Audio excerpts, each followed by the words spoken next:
You touched on E-Arena there, that was something to be remembered, but the consistency and the level of aggression we've seen from these teams back in their respective groups was intense. Now we put that all together, a big hodgepodge of talent, they're going to be stepping over each other, Blanked. I mean, they will have to, because there's going to be bodies on the ground shortly, as soon as these players start dropping in. E-Arena here, though, and teams do need to be worried. They've been taking this little odd stadium drop where they've been searching out players from different teams on their res beacon positions. Now, if you are remembering our game versus Alpha 7 just the other day, on Survival Stage Day 2, they had a real tough time of it. They were able to hold out, but E-Arena made their lives extremely difficult, but it wasn't just them. So let's see what E-Arena can get done, because a lot of teams are going to be taking those res beacons off towards the northwest side with this plane path as the fights do open up towards Yulin. Just how hot are these drops going to be and how much aggression is going to come out instantly. We see that opening knock from the side of 4-5 as Raze on Vitality starts to let some bullets fly. 2 players on Orangutan instantly being knocked off their feet as well. That's 3 points achieved for Tiamba in a matter of seconds here, Blank. QZZ already hitting the knocks left, right, and center. Milu up to 4, QZZ on 2. 6 eliminations in 1 minute 47. That is an incredible result already for Tiamba, and they should be able to get the easy res beacon. They've already cleared out most of the damn teams in that position. Yeah, that's an unbelievable start for Tiamba. A powerhouse in the survival stage, and again delivering early into Rondo. Orangutan being forced out as well as Hora look to try and claim a few more points for themselves. 3 points for Hora, 3 in the back pocket for Nonshin Red Force, and that big 6 total for Tiamba already. Oh my days, I mean, just coming through, Milu was just slashing at them. He pretty much cut through the entirety of 4 Thrives there, left them in ribbons by the end of it. I'm pretty sure he was up against guns as well, but he just brought the knife close quarters outside the pagoda. Real samurai here on Rondo.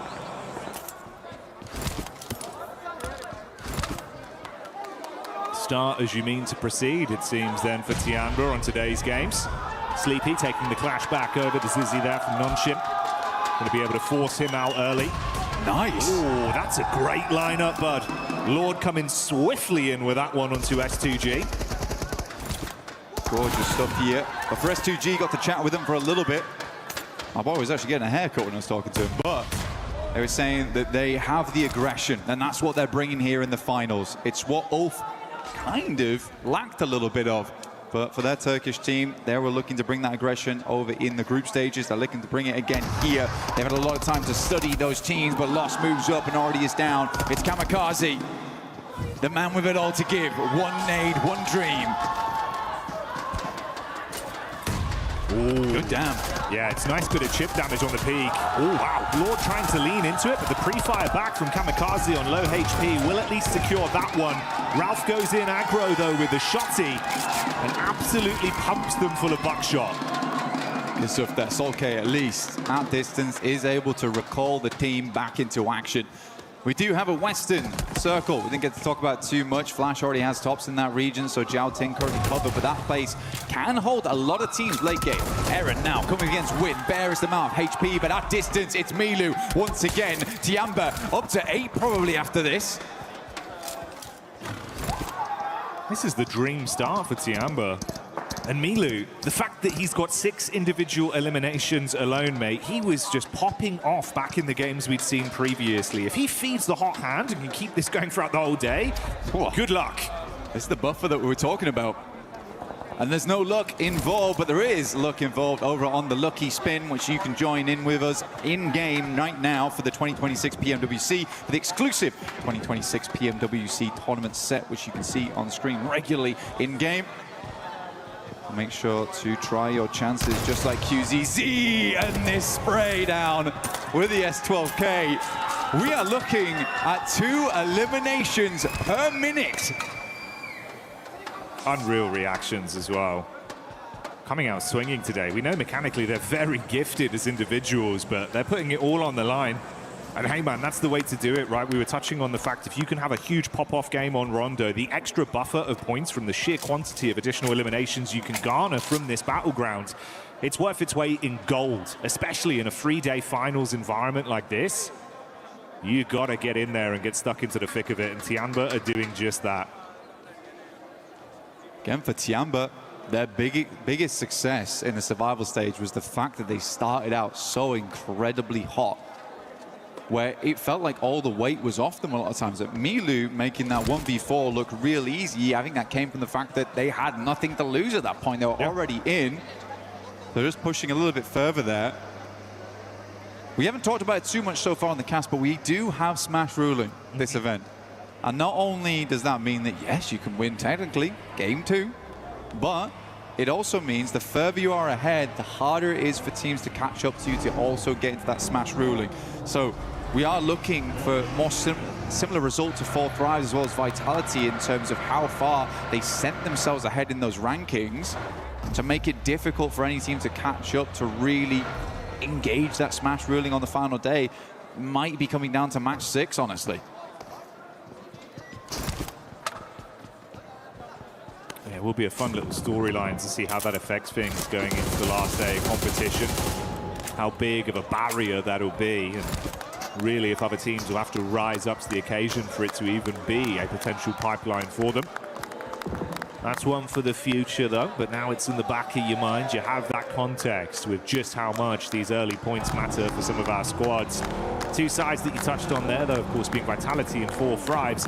They were dominant in both of their respective groups. Easily the best squads we saw when it came to how consistent they looked and how aggressive they were. Yeah. Vitality even kind of completely blowing away what we thought was the upper limit when they then played their group, right? I think they knocked it out by 1 point, but even that 1 point is a hard point to squeeze out in such a short amount of games. For Tianba, it's a little less impressive, I would say, just because you are playing with the dregs coming through from the group stage. We already did send what we assume to be our best 10 teams forward there. Yeah. Even so, Tianba still looked very strong, and for them, it was more a case of switching it on in those moments. And they've done exactly that. It looks like all the lights are on at home right now for Tianba. They are burning the midnight fuel. It's crazy. Actually wild. Speed at which he was, the speed at which he was like, was that a 1v4 again, actually? Now I'm thinking about it. Technically, it feels like it is, especially when you then factor in, by the way, we had the one clean 1v4 he won. We then had a 1v4 attempt towards the end of survival stage that resulted in a winning free elim to going out as the last guy. Yeah, like the conversion rate we've had on raw 1v4s from him has actually been unbelievable. I think we're more astonished that that might be a 1v4. I mean, we didn't even clock it because it's like, is he just doing this repeatedly now? Just full-on butcher blade coming out from Milu, chopping everyone to bits. Crazy. Love to see it. Circle goes over towards that northern side. A bit of an awkward res beacon on this one as well, down towards the lake. Definitely possible to go for, but you get caught out on the bridges coming out from that area a fair few times here, Jackie, and also there will be teams playing around that spot, trying to hold teams out. Orangutan, though, nice rotate on the north side, will be able to get them further into the circle. Tianba, Vitality all on the back foot here, as well as Ulf. Aurora holding a 2-2 split. I think they've realized because they're so far down towards the south, likely better just try and clear their back angles and then look for maybe a major rotate on the west or the east side later on.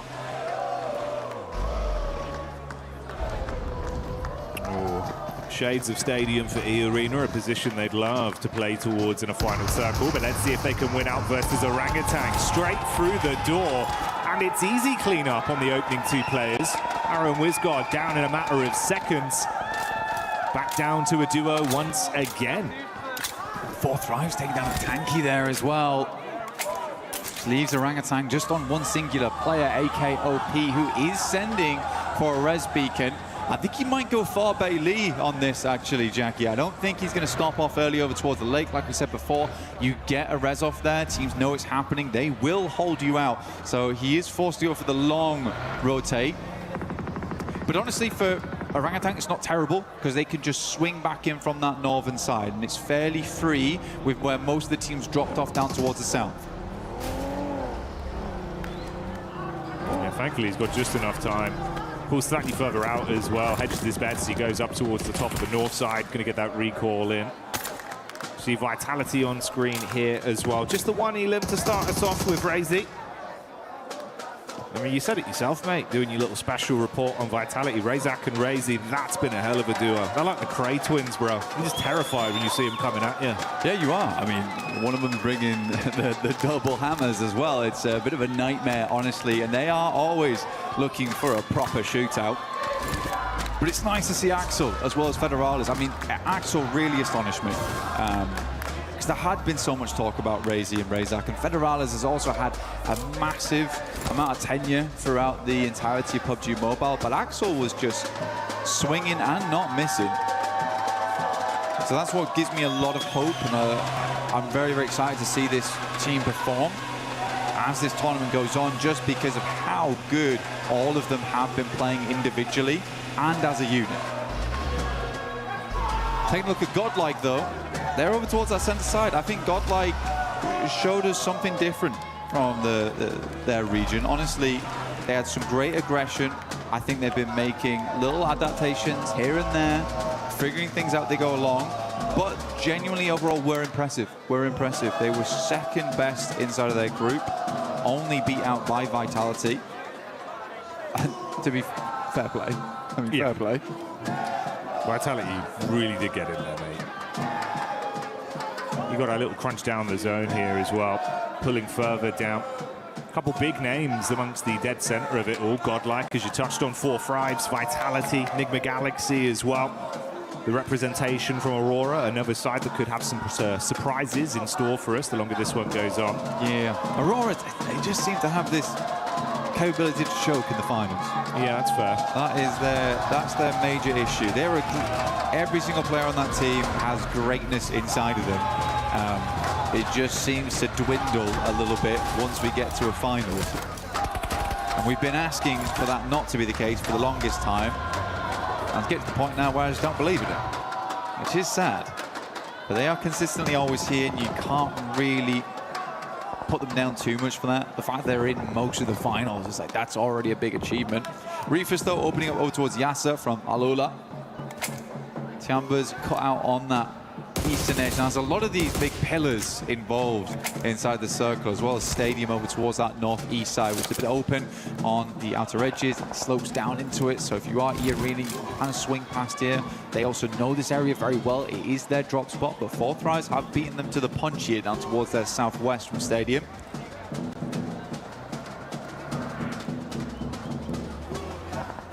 Excited to see what the form of Fury is going to be looking like in a final situation again as well. They were massively coming alive.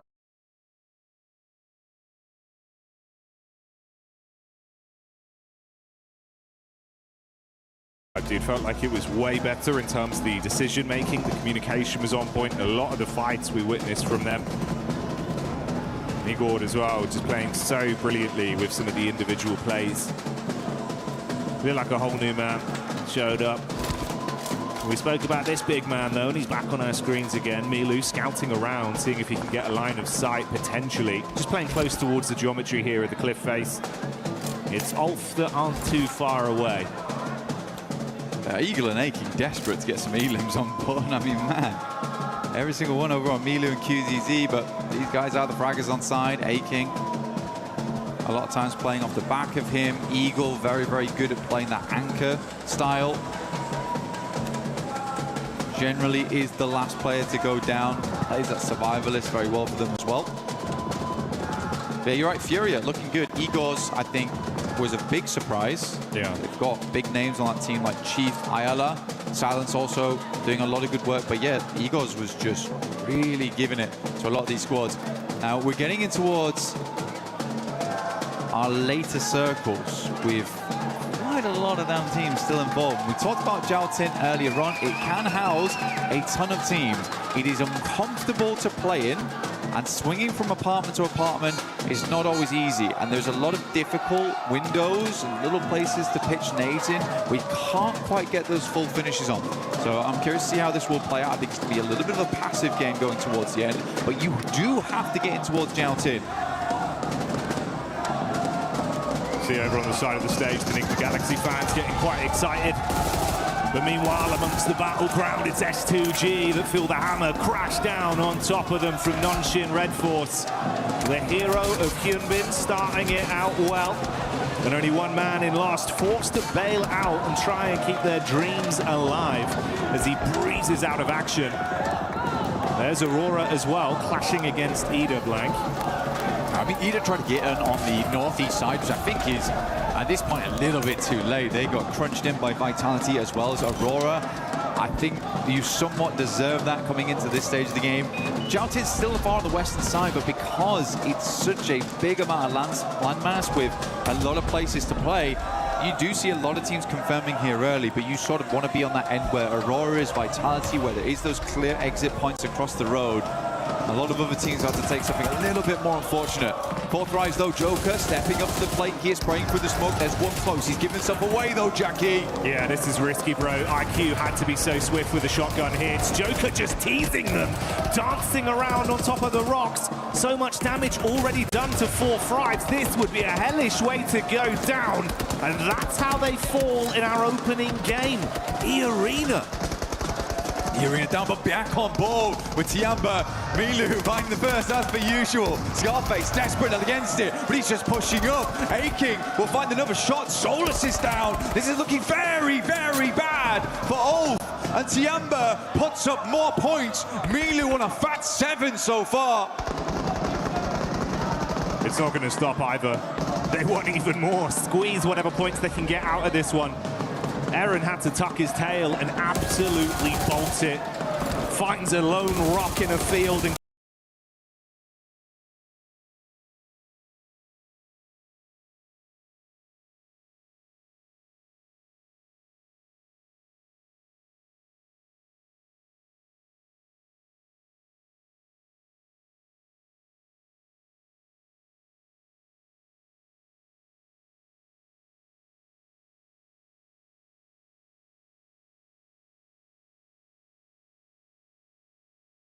gets his head down, turns his attention back up onto him though. Few shots as he dumps the magazine towards Milu. Someone needs to stop him, Black.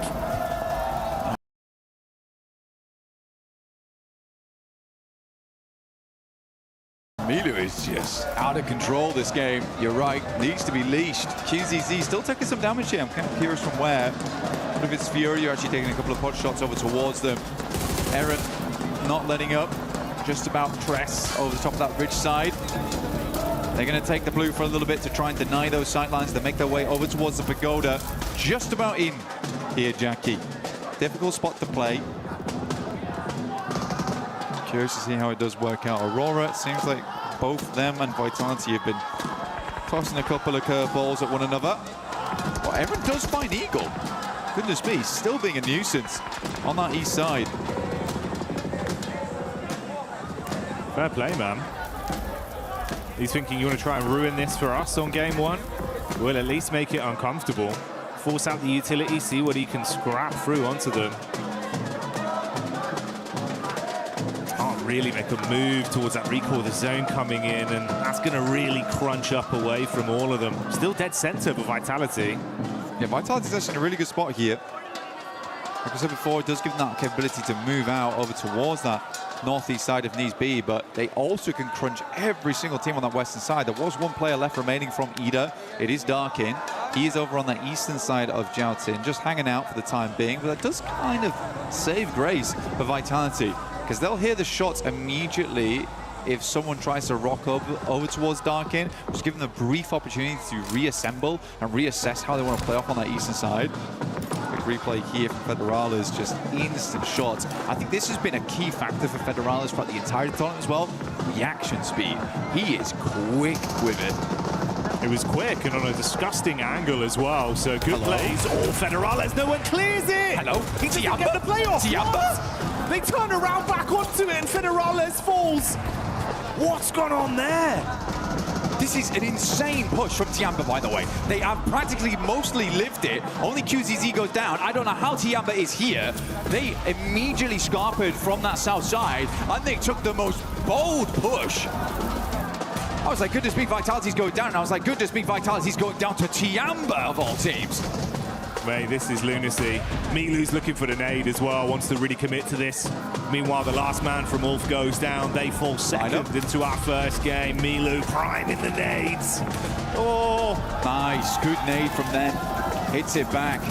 Axel and Razak still up and kicking. That nade looked dangerous. Milu's down, tries to crawl his way back in towards the smoke to mask his presence here. QZZ still alive. Last of a player up, probably the one you want to see as well here for Tiamba. 14 eliminations this game so far, though, still decent. That is greedy. Vitality's gonna let it happen? Oh, mate. He's gonna get it in. The res is gonna get him back up.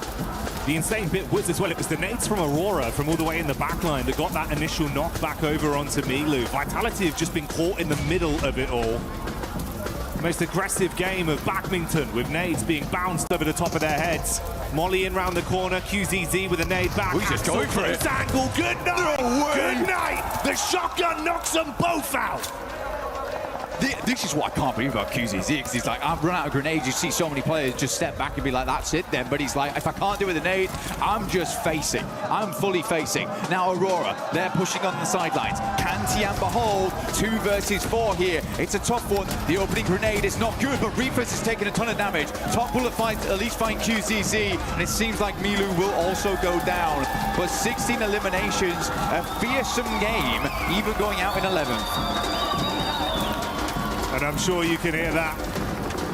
The entirety of the arena here in Paris lighting up.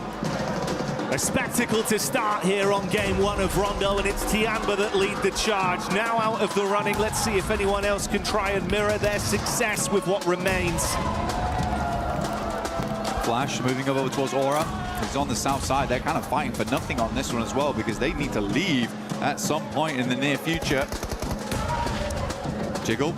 A fair bit of damage. Flash still got bows in the back line here, lining up a grenade inside the warehouse. Hard to pop these off the wall, though, because of all the concrete inside. Godlike, though, dealing with Nongshim Red Force. What? Tizzy just lets him run straight into the barrel. God.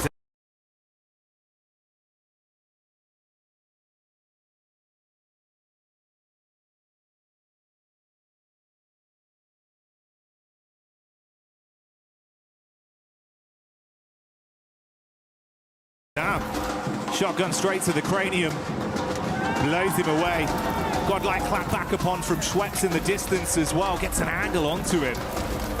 This is looking tiresome for both teams. I mean, Nongshim down to just the duo, Godlike with only 1 man left remaining. And Alula, they've seen the blood in the water, they want to see if they can roam over, they smell potential points here. Why not? Honestly, grab them where you can. Alula sends up Yasser. Nongshim Red Force has not got the reset online at all. Still priming nades upstairs. There's going to have to be a big hole. Tizzy on the outside. Luckily, that Molotov is not on target. Tizzy's just going down. What are we doing? Wait, this is nutty out there. Tried to drop off the top of the rafters, spamming the shots. It's all gone. I feel like Tizzy just panicked. I think so. You just get the res in, bro. Drop the smokes, get the reses. They missed the first molly. At least challenge the res. Goodness me, man, you're going to go down to a perfectly placed Molotov here from Alula. I mean, hats off to these guys. They currently control the entirety of the northern side to themselves. Irina looking to put up another good point here. Aurora playing with our hearts right now. Opening up with maybe a gargantuan game. Leading them to believe it is possible once again for Aurora. Enigma Galaxy coming out swinging as well. Might have been a bit quiet in terms of the overall aggregate elims we've seen to this point, but we know it's a team that can deliver with some consistency late game. They've got nades as well. Oh, the red zone forming on top of the arena. Thankfully for them, a little bit of deployable cover will make all the difference. Turney K in the back trying to keep his eyes on what's going on, but if you flick to the elim feed, you can see Docs doing damage. The scalpels come back out for Aurora. And Blank, it was 16 for Tiamba, but Aurora now on 14 elims. They might be able to lap them. Aurora have been just stamping away here. Reefus again does find Aru, leaving AKOP inside, will be able to grab win. Actually didn't even grab that. Top was able to steal it. But for OG, they live a lot longer than expected. But with 0 eliminations, they will not get a huge amount off this game other than the placement points involved. AKOP inside, has to move soon. Might just end up denying the point here. Reefus spraying in, has 217 bullets as well. So they have had a lot of loot crates to pursue and peruse. himself, just trying to keep himself sustained and run the clock down on this one as long as possible. See if he can deny it out to the blue potentially, because if he goes running in there, that's just another point for Aurora.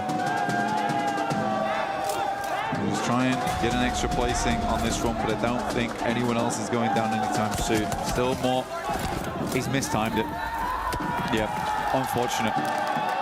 I think he thought that the angle was bad for him, so pulls off the first aid kit there. Sadly, not able to rank up once again. If he'd waited a little bit longer, maybe he would have ranked up over Arena here, who will go down shortly, I imagine. Tourniquet not able to weather the pressure here from Alula, who have been impressive this tournament for a team that was kind of down on their luck last year. I don't think a lot of people had high hopes for this squad. They have come into EWC looking fairly decent. Like, a lot of work's been going on for this squad. A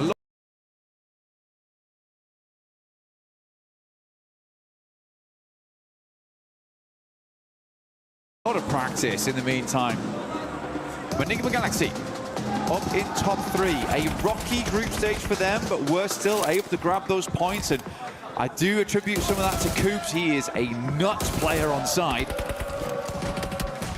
He's been a big King Cooper for this team, bro.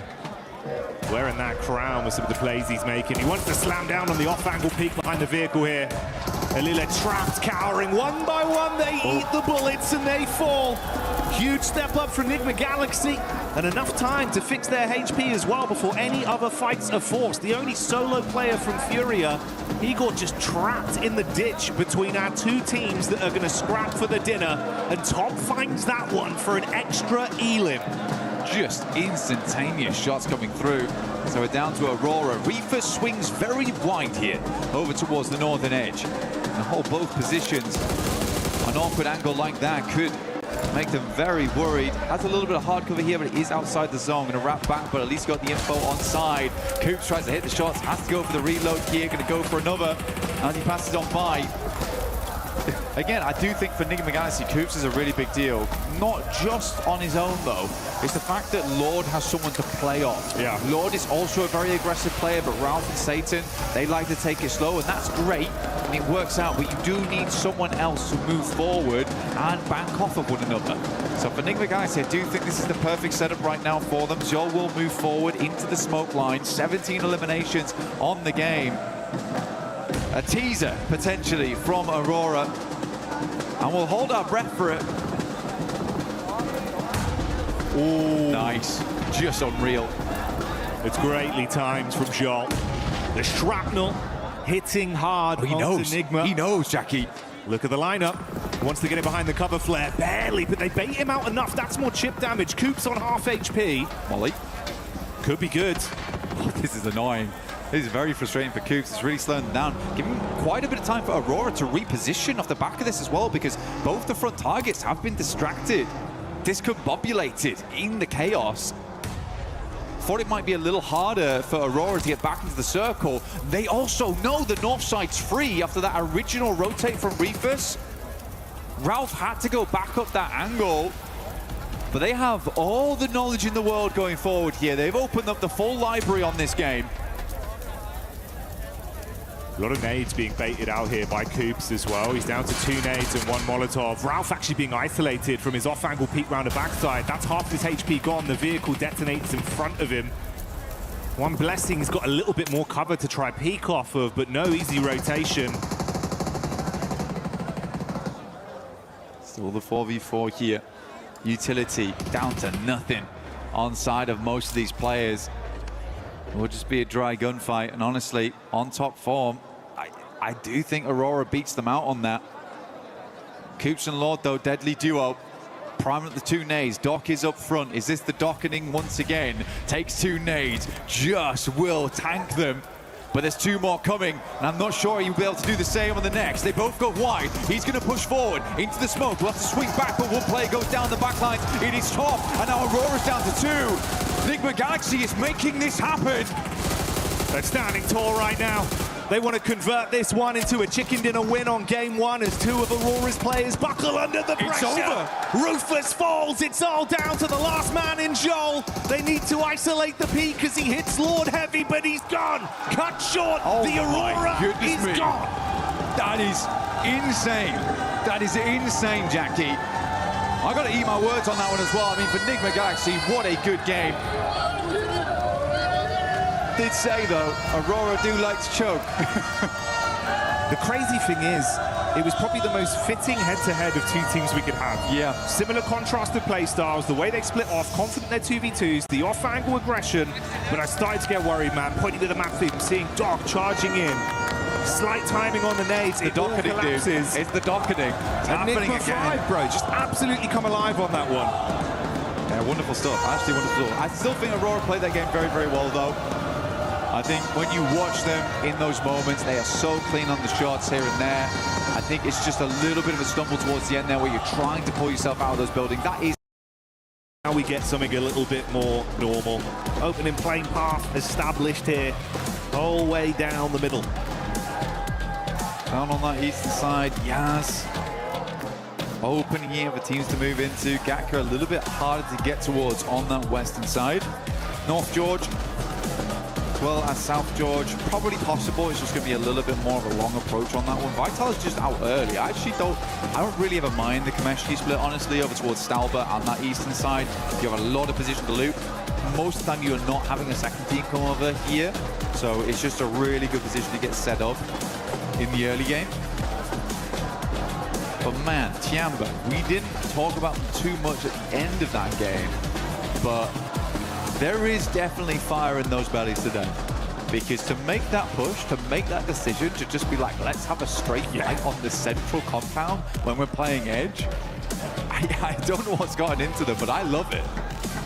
It is so good. So many elims already, and they just go, I like the look of that position, let's take it off. I'll be having that.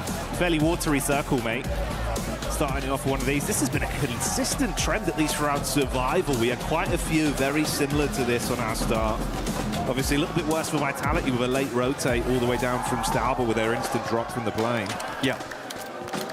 It's going to be a little bit more difficult.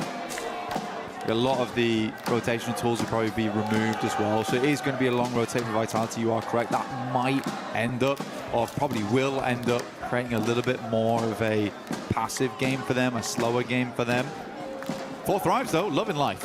You know, they get down towards Ferry Pier. The yellow's on the eastern side. There's no one around here. It's chilled out. It's peaceful. You get yourself set up nice and early on one of the prior compounds as we head into Zone 2. I think the scary thing about this one is it does eke in a little bit of Sosnovka, and there isn't a 0% possibility that this doesn't go down towards Sosnovka in the future. It still can. It could even center up around Bridge. Satan on our screens. You know what, the last game, first time I've seen Satan smile this tournament, by the way. Even when they win, he usually looks like something's gone wrong. He enjoyed that one. He did like that one. That was a nice win for him. Yeah, they were chuffed to bits. And to be fair, it was great. You know, nice head-to-head. Two very talented squads. Lots of contrast of play styles, but Enigma Galaxy proving that it was on the money today in that first game. So low on utility, but made every bit count. Can they keep it going, though? You start well on Rondo. How does it look then moving in here to Arangao? Another chicken dinner, big placements. What are we looking at from them? That'll be a nice, I suppose, sort of litmus test of what the quality of this team's going to be looking like throughout the next 2 days here. Ida.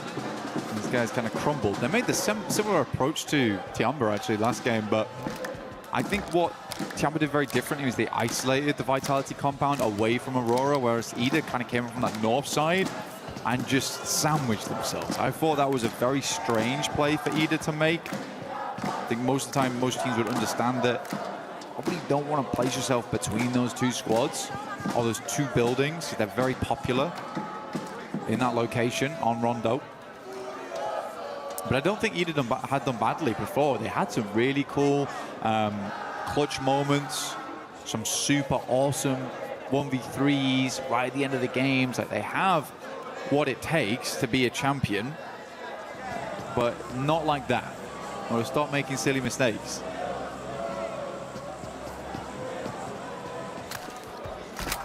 And obviously we touched on Vitality going down kind of early into that one. Two other squads that I'm assuming towards the end of the day will be in a very different place to where they are in the standings right now, would be both 4-5s and Godlike. Two teams that have got so much firepower, even just individuals as well. Yeah.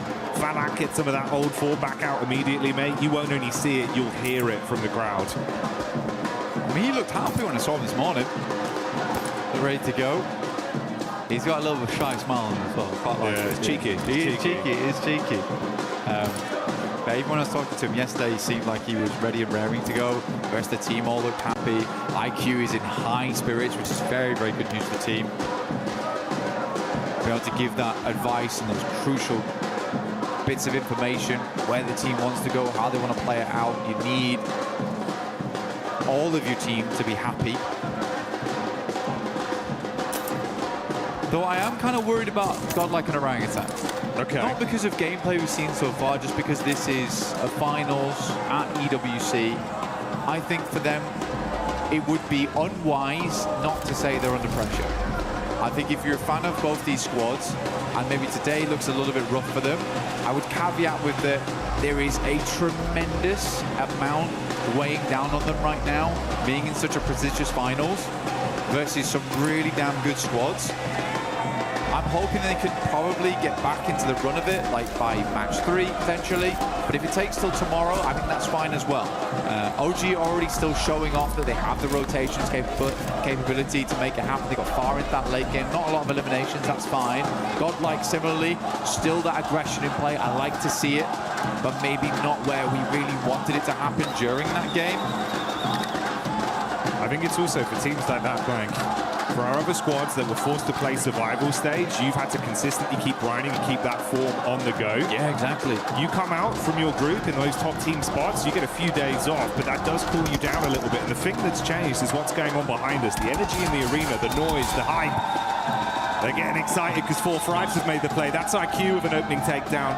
But that's the difference as well. You come back into this area, Blank. Sure, with the noise-cancelling headphones, they might not be hearing it, but I tell you what, they can feel it. The vibration. I know the floor is trembling under my feet, so it'll be the same down there on the stage for our players. And if you're trying to instantly snap back into that tournament-winning mindset after a few days off with all this going on, it might take a game to try and lock back in. Yeah.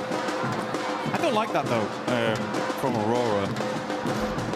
Because you can scout that a lot easier just by sending over towards the beachhead, having a look over towards Lighthouse and be like, okay, there's a guy up there waiting. Try and check the girders. I always think it's an odd maneuver to try and just send someone, slingshot them across. And it's like, well, we know there's someone across there, though, but you also just lost a player. Like, it's so early into the game. Could have even just waited for zone 2. I'm curious to hear what the analyst desk has to say about that, because for me, that's just not EWC, PMWC potential. Right? That's not what that is. Yeah, the trade of it, one player's life, one of your squad mates for an information play, economically, it's not the best trade on it, especially if we see him get a good run out of this game. Goes down to an awkward fight, one player of difference, Blank. Hell, I mean, even this circle right now, where it's down towards the eastern side, 4-5s knows that. This is prime time to go for bridge camps. Yeah.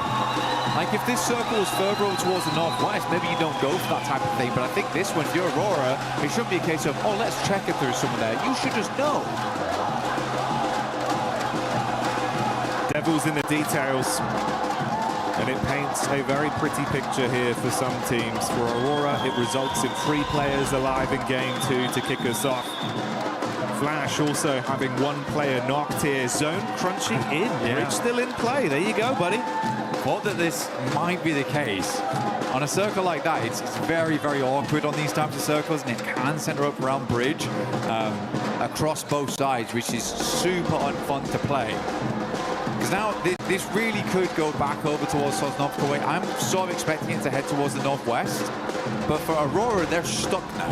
As are Alula. Alula's kind of considering whether we should take an eastern crossing or should we just play over towards the ridge side on the southern edge. It cuts out a massive amount of space, though. So much water involved. So teams are just going to be sending towards Ferry Pier because there's safety in that location.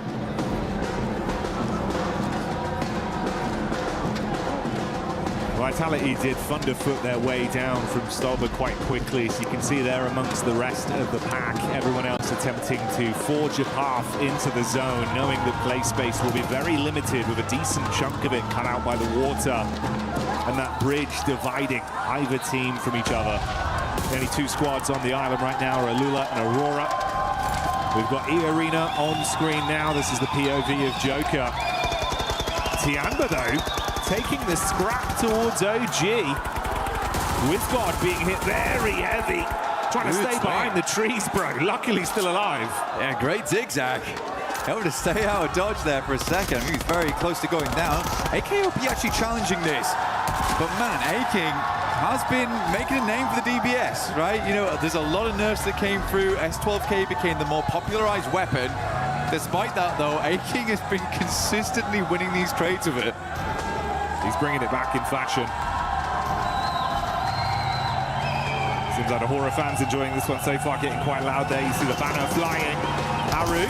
Oh, going back in. Let's see what he can do with a DBS. Wants to prove he's the DB best up close and personal. Onto Schweppes with the opener. Not ideal for his teammates, though, as Joker strikes with a shotgun and Turney K outside twists the knife. Another one falls. An orangutan, it all goes down to just Aru. Trapped behind the bike sheds and laid out by E-Arena. E-Arena able to remove them. Stepped up to the plate, but not worthy to sit around here with E-Arena, unfortunately. Some good shots to the start there, but started to crumble slightly. Turney K came in like a demon, though, from the sidelines. I think WizGod was not expecting him to be so up close and personal. Aura played back here. They're over towards the pier itself. Four Thrives mirroring them over towards the eastern side. We are close towards our next circle now. Nigma Galaxy making me laugh at the moment, man. They're like, this circle looks horrendous. We're going to play in our drop spot for the rest of the game. We're going to get very looted before we even think about moving. And we're still on Sosnovka with this one. Four Thrives looking good. Down towards the southern edge here. Vitality trying to confirm over towards that compound that sits towards the field. I don't think that's a bad idea here. It gives you a lot of control of the Longwoods that sits around this area. Not sure what S2G is doing. I think they've got boats. Okay, that's fine. Yeah, it seems like at least one boat in play there. Dream scenario, maybe it's a hovercraft wrap back over to the mainland, grab their teammates, then get involved with the action later. Meanwhile, though, Godlike taking on Tianba. Milu on his last leg, suffering a casualty there for the Tianba squad. It's a decent start, but Godlike have received one knock onto their roster. This is the Establisher. You can see the fight here from the top down. QZZ with a nade into the ditch. Manya very low, but backpedals into safety with cover to play with. Right, first nade goes long here. X Power holding down the fortress, keeping that drawbridge pulled up. Takes a fair bit of damage here, but he's refusing to move. Manya will reinforce the front gates. Actually goes for a swing by, try and get some information on that. So Eagle's going to move round, understanding the position has been compromised.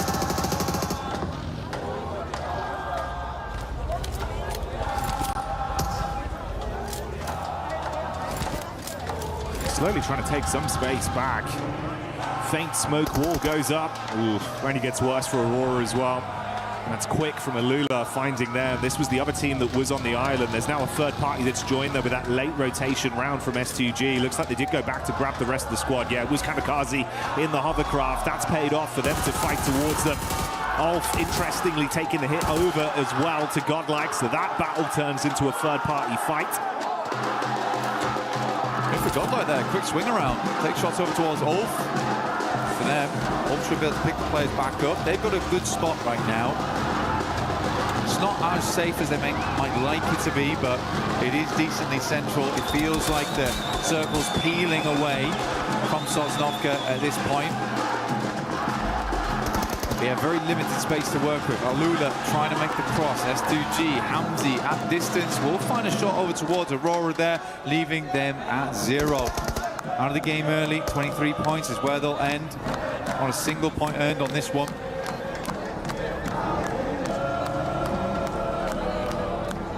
So So a great start on Rondo, but a bit of taste left in their mouths off the back of the Erangel performance. These guys have been playing the same game. I think this is the first time they've been inside the circle since the beginning. How does their entry work, actually? Man, how are we still on the bridge? Yeah, this is kind of unreal. At some point, I thought we'd move. Yeah, we're still here. I mean, Sosnovka's still in as well. I cannot believe this. Luna also took another casualty from STG on the backside, so they've called it quits and actually rushed over the bridge now into the mainland. Yeah, but that's only a trio blank. Damage onto Yasser as well. Oh, Enigma Galaxy might try and trade up. They're just in. They're just in. They're absolutely playing a different game at the moment. I mean, I'm glad finally there's some shots that go towards them now. It's just such a wild play from Enigma Galaxy. Coop's taking a hell of a lot of damage. Slowly careen it back in towards his team. And lock it down. They have lost one off the back of that. Vehicles are smoking, flaming. Flashes dash with Gal now. I mean, that's 3 eliminations potential there for them, but they're worried about these sightlines to the side. Furia. Ooh. Go on. Give it some welly.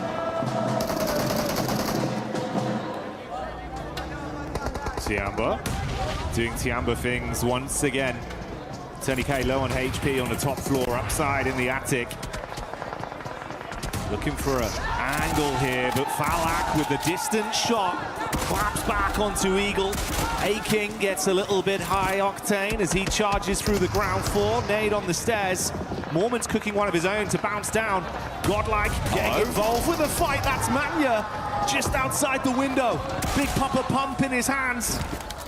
So many teams crunching in. Yeah, good Molotov here, but really good timing from Godlike as they move into this one, just leaving A-King alive here for Tiamba. Irina on the upstairs with the 4v2v1. Really good stuff. I mean, this is a good entry point coming through for Godlike, and they understand if they can get rid of 2 teams, they're going to be opening up a lot of space down here. Edmino still at high HP count, but Manya finally does fall here to a nade from Mormon. Tiamba goes down.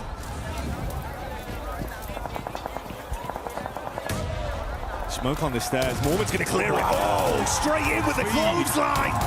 Whoa! The turnaround. Mormon saying, "Feed me more," as Godlike charge into him. Quick decision, but not fast enough on the mantle. And Sume will save it. But at what cost? The only player left alive for the squad. I mean, Godlike need more men now. They're only down to 1. What a play from Mormon. The speed, the velocity. Straight in there, no qualms. Now Vitality, they're up into it. This place has been the graveyard of 5 separate teams so far.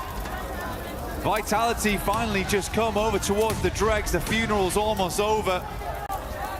Can Salme stay alive as the sole participant?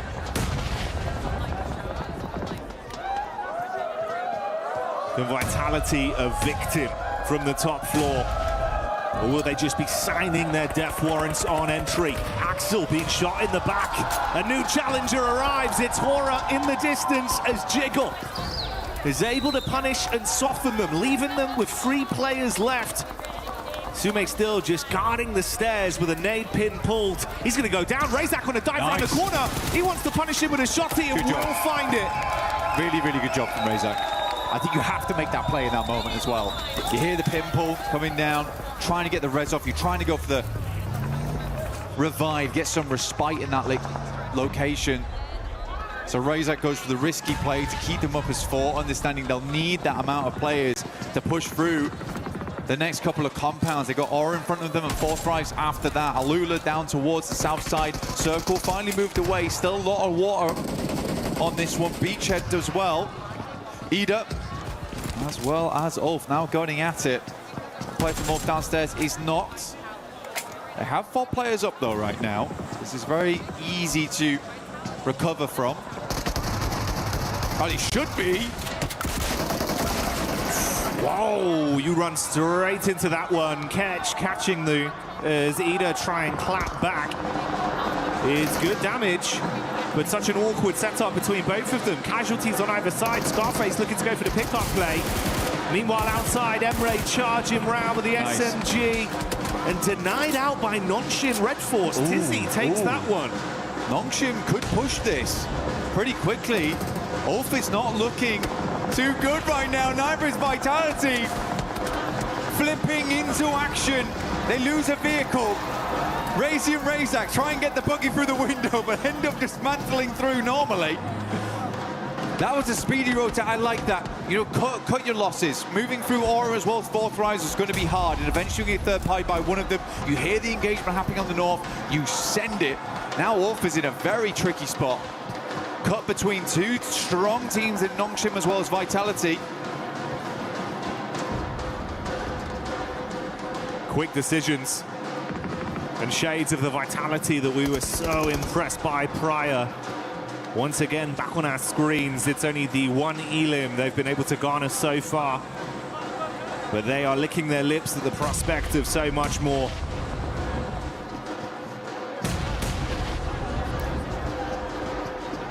Getting a little bit more here, you get yourself the Naruto skin in-game, as well as the Ninetales Fury Org. Both looking very cool here. Ulf's going to hopefully have to drop a substitution jutsu here to try and get out of this one, because it is going to be hard. Vitality, Razy, Razak move up. Quick shots over towards Solus. He tries to move around the corner. Nongshim still in play. They're the ones getting the most of the damage, though. Federales at least will confirm one. Quick switch around the side. Denying some of the sight lines. As Ulf does go down. Vitality, though, they've been hugging the walls so far. Not allowing a single moment for Nongshim Red Force to try and challenge that spot. Razak, though, what are you doing? Testing the waters, a little bit hot. Yeah, I did not like the feeling of that one. Although maybe he wants to go for it from a slightly different approach. Runs back out. Meanwhile, attention turned onto Federales, and that is another knock going the way of Nongshim. Oh, Razak. Oh, yeah, good shots.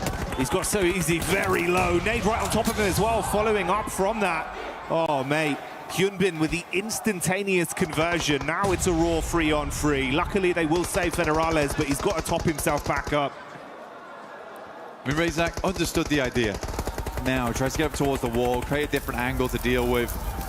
Nongshim was quick to it. Hyunbin pushing up right now. He's a little bit close for comfort here. But I think they know they want to get rid of this guy sooner rather than later, but he has pulled these kind of antics before. Getting a little too aggressive without the help of the rest of the team. So easy goes down the back lines as Flash starts to move on through. Tizzy tries his might. Rapid shots coming out, but not enough to finish Vitality.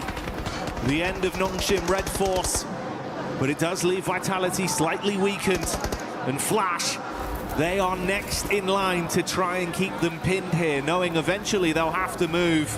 Slightly paranoid about the other teams that could be behind them. Blue is ushering Vitality forward.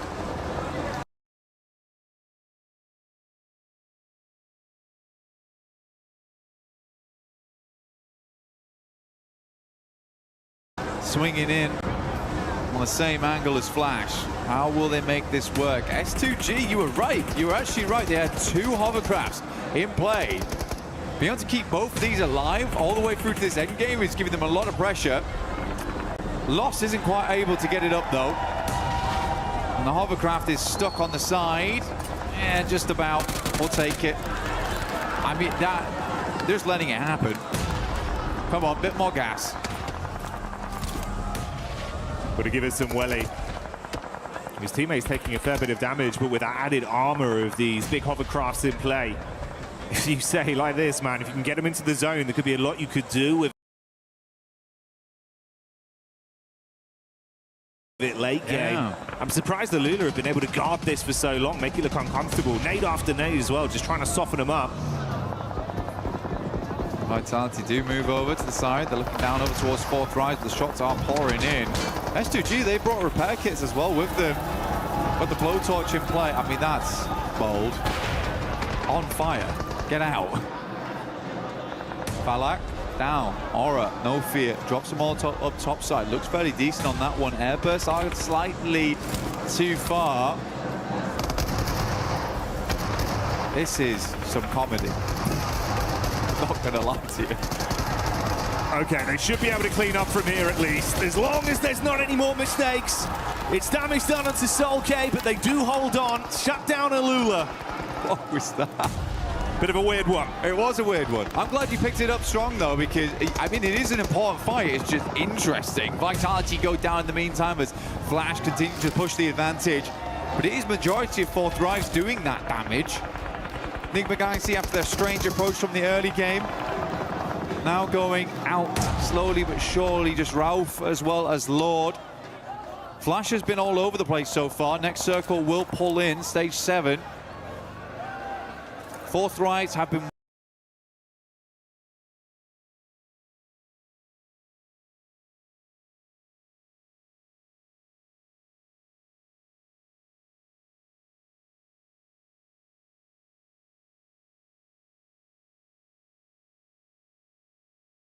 weathering it, though. They have held a ton of space. It has been a little bit greedy, but they've been doing a good job of playing off one another. Yes, they've taken some knocks here and there, but they've maintained a 4-man. They're in this area early, and they understand better than anyone else.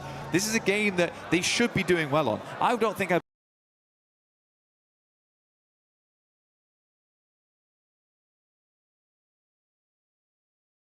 put as much pressure on and say this is a game they should win from the spot they had at the start, but it should be at least a top 5, which I think, you know, we've already achieved. So this is a good game from Fourth Rise and shows that they still have it in them. And with them being able to have enough timing here to get IQ back up once again, the 2-2 split from them could still pay dividends massively. It's been a very elongated firefight between them and Hora, effectively just mirroring each other's movement up along the ridge into the zone. A little bit more split here. No fear in the back, trying to protect some Overwatch. Right above you in the building as well. Meanwhile, that's an engagement over onto Enigma Galaxy. S2G, after moving in and cleaning out Alula, they head center zone, and they find the final blow there. Goodbye, Enigma Galaxy. S2G stealing points here, there, and everywhere. Do we have to call this play the kamikaze from now on, where S2G just launch him out like a rocket to center circle and leave him there on his own? He loves it. This is the kamikaze. This is crazy stuff. The rest of S2G trying to regroup with him, but it's not likely. Kamikaze in play right now. The other hovercraft does go down, not really any other vehicles. Might need to regroup, pick it back up again, but Kamikaze, he's going to hold that spot. He's planted the flag, the S2G flag. T24 goes down, jiggle around the side. Oh, Sleepy. Top side of the stairs, but you can't weather the storm as Fourth Drives arrives, and the brain of the operation kicks in the brawn. The shotgun does damage. Falak there in the back line to assist, but no fear. Charging up. He's going to play on the edge, wants to run in now with the timing, see if he can shut them down. Falak charges back, can't do it. No fear, holds on. Quick switch to the primary. Gets himself onto an off angle. With one more play, if he can shut down IQ, he can take out Fourth Drives, and that's how he does it. No fear from Hora, stands on. Absolutely not frightened in the slightest as he moves downstairs, pushes up into the dark, and Fourth Rise will fall. Win up against the world right now. DPS at distance, he's fighting all of them, but S2G falling in the meanwhile. No fear. There's a possibility of winning this if he wants to push out right now. Get involved in the action. Everyone's weakened. Doesn't have all the info we do right now. He's going to top himself back up, play the slow game. That's Flash. Losing their last man there with Kamikaze continuing to punish. Oh, a horrible spot. Tries to get the heal in. Kamikaze's got a single nade in the back pocket if he chooses to dash it. They've got clear vision. Now, peppering the bullets. This is it. Pulls the pin, looking to cook. Let's see if he can land it. Kamikaze looking for it now. A bit of splash damage. We're not just there yet. Kamikaze keeps spraying the right location with the bullets, peppering the ground, picking up mud. Solkay in the backlines. What's left out here? Quite an unfamiliar target. Solkay will take down Tops, but Kamikaze is out, and we're down to a 1 versus 1 versus 1. The outside contender in no fear. Solkay looking at both angles. The battle of the solos to decide our second game chicken dinner. No fear already picking up that big clutch. He's amped up as an individual. Got a rough read on where he believes Solkay can be stationed, tucked in behind this burnt-out hovercraft. I don't think he knows. I think he knows there's a team in that general direction, but he does not know where No Fear is. Hamzy finally goes down. I think No Fear has a rough idea that he's playing on this hovercraft, though. He has the information. Watching both of them. This would be an unbelievable double clutch up versus 4 thrives into the last 2 teams. Zeus is just pushing forward. Instant spot, though, over towards No Fear. And now Zeus with all to do here. Flash, who had swept everyone aside. Solkay, the last to fall potentially here versus Team Flash. Zeus, the lightning reactions for Flash have guaranteed them a second place, but can he take it to first, or will Solkay get it done for S2G? A smoke wall, giving him limited play space. That tree, the only protection for the peak for Flash. He's going to make his move, starts charging in, wants to close the distance. Here's the peak up, bullets on target. Sweer so low, buckles under the pressure. That's the damage coming through as they lock it in. S2G, Kamikaze with the Kamikaze play toward the center. It's an explosive finish right at the end.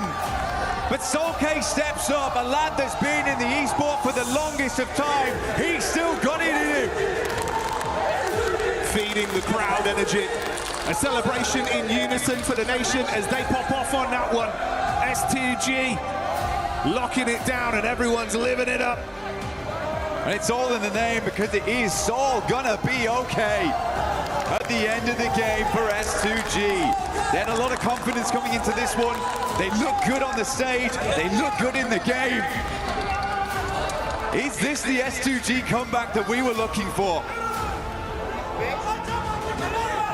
Aggression, confidence, some brilliant gun skill. Showing us a lot of the moves we needed to see on that one. A smart rotation from start to finish as well, playing by their own rules, Blank. I think the thing for me is just, man, 2 matches so far, they have been both electric. I mean, this shot from Zeus. Oh, the quick reactions, dude. That sent me. His eyes must be going 2 different directions, man. He'd be seeing everything. He was so locked in for an S2G fight. I don't even know how he clocked him, but instantly. He said it, lightning flash reactions. That's what it is. I mean, it's so good from this team so far. I mean, they were involved in everything. Yeah. I think Horror, honestly, for them, yeah, it's a tough fight versus 4 thrives, but you got to be happy with the way that No Fear clutched up there. That is an incredible finish of those guys.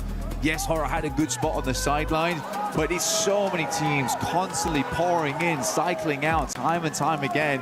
I don't think that was an easy game whatsoever.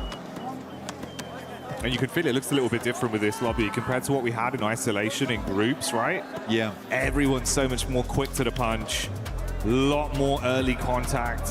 And it feels like sometimes we were seeing maybe a bit too much respect for the big dogs. Now everyone's playing on the same level. It feels like we're all on an equal footing here.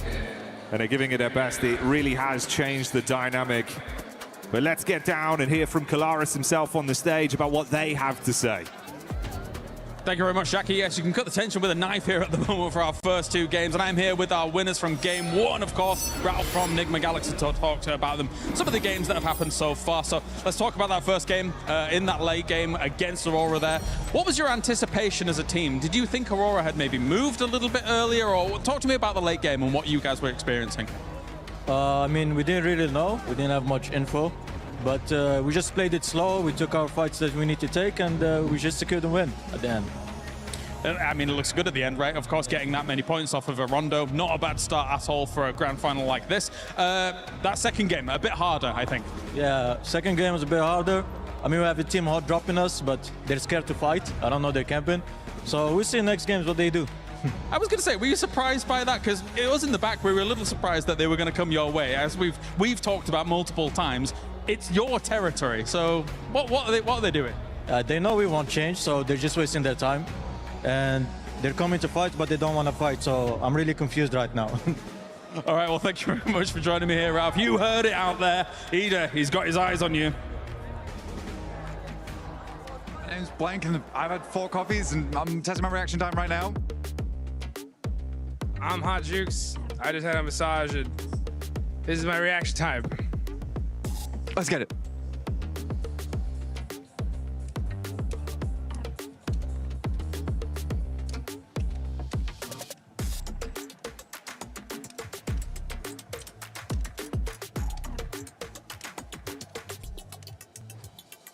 Dude.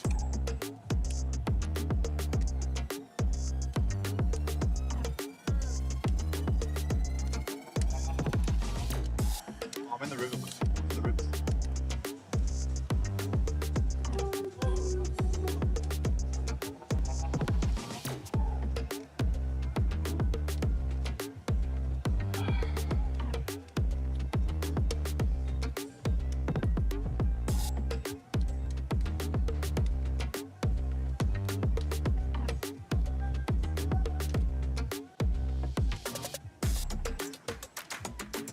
Yeah, some of my reaction score is pretty damn good. I actually don't think it has something to do with anything else or anything like that. But what about you, Jukes? I don't care. Cut.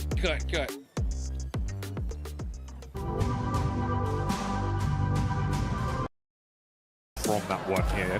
Obviously, it was a nice start on game 1, but that didn't really translate over. Has meant there was a little bit more fluctuation in the standings, and obviously for Tianba as well. Far quieter, it was 16 eliminations on their opening game of Rondo, only 2 added to that count. See Milu still living his movie though in terms of individual plays, as he was popping off on Rondo. It was a big piece of the team. I do wonder if we'll have something early here from Aura and Aurora.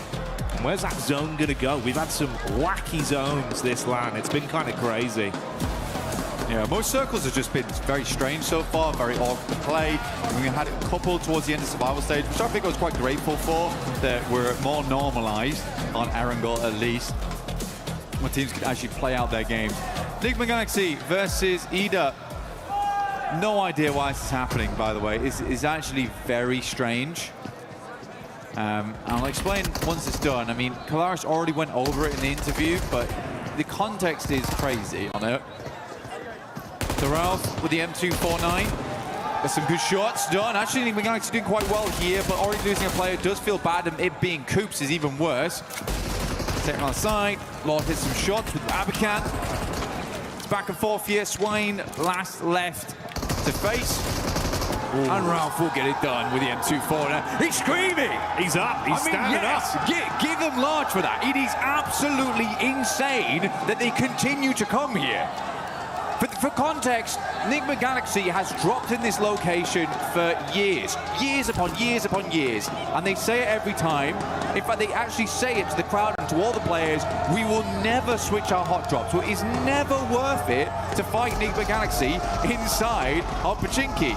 Sadly for them, Fourth Rise feels like we can get some easy points off the back of this one. You guys just come off a fight. We know you've come off a fight. This is a great read from Fourth Rise. I actually love this. Oh, mate, didn't see him on the angle. Fourth Rise spotting Lord. So as much as there was a pop-off of them defending their home turf on the hot drop, like you say, Fourth Rise knows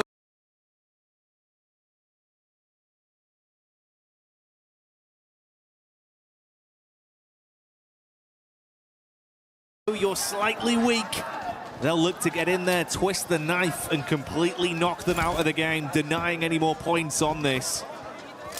I mean, to be honest, you do wonder if Fourth Rise boys, they see a big hubbub go over to by the Enigma Galaxy camp, and they're like, they've just won that fight. We should get involved. We should fly over.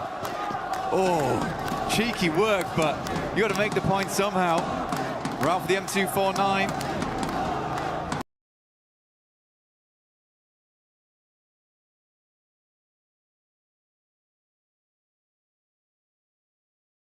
Looking for some good damage, but the shouts from the crowd start to ring out. Fourth Rise might look to back away from this one, allowing Ralph as well as Satan to live another day. Circle did move up towards the northeast side. I don't know what Ida's doing, man. It's akin to throwing away all of your errand goals. Yeah, it feels like one of those where it's kind of cutting your nose off to spite your face. Yeah. As much as, you know, it's your spot too. If it's not working, you got to adapt. Gigantic prize pool on the line. You fought this hard to be in finals. Don't ego challenge if you don't need to. But for 4 Fribes, can they find those elims they wanted off the back of this counter play? T24 spotted on the drop. Let's see if he can go for the peak off this. And of course for you, you can get involved with that Naruto event at home. 4T up top. T24, he's got an inkling. Smells him out on this one. Senses his Reiatsu inside the building. Satan underneath. Ooh, slightly slow on the timing there, and T24 tries to use the DBS. He's swinging around in circles. Satan's not sure where to look on this. The rest of 4 Thrives will come into hold. Finds the first. Takes more damage though. Ralph is nowhere nearby to help. Drops him down to 1. And it's an easy revive here on T24 inside the building. Church held. Then get the revive back on T24. But Ralph's just had to stay, man. It's where he's been for so long. You'd be furious. Yeah, he'd be fuming. You win it twice. You win the hot drop twice back to back. It happens again, it costs you your game. And not even because of them. Yeah. Oh. Well, that's the thing, it just comes back to haunt you, right? Here we go, this is the full replay on it, so you get all the action. Oh, mate, it's carnage from the start. Obviously, we had Coops go down early, and like you say, they pop off to win it. We saw the celebration from Ralph literally sending a message live in the event, live in the flesh. Said it with his chest. They deserve the drop spot, but Ida don't want to give it up, and it's just really making it uncomfortable for both of those teams to get anything in these games. It's the best Nick McGalaxy's looked in a long time as well. I think that's the saddest thing about it, and now it's happened in finals. And it's happened so frequently in the past as well, where Nick McGalaxy's just got to challenge another team for their drop spot. It's not guaranteed theirs for sure, but they've held it the entire tournament. Come on, guys. No fear getting ran down by Aurora, as Top will find him on the move. 4 Fribes did peace out, going slightly deeper into the zone to do a bit of loot, and obviously wasting a decent amount of time on that as well for the elim they were able to garner. Vitality down towards the southwest, started in Kameshki style, but this time we're seeing him over towards Gatka, but they grab themselves the loot truck. Fiend as much as they can out from there. Circle up towards that north side, split between the lake. Yasnaya on the south side, on School, as well as Severny. Shooting range area. Tiamba tighten it in with E-Arena, Aurora, Godlike. Salme currently holding down the gas station, pops up tire. He can't come through here for repairs.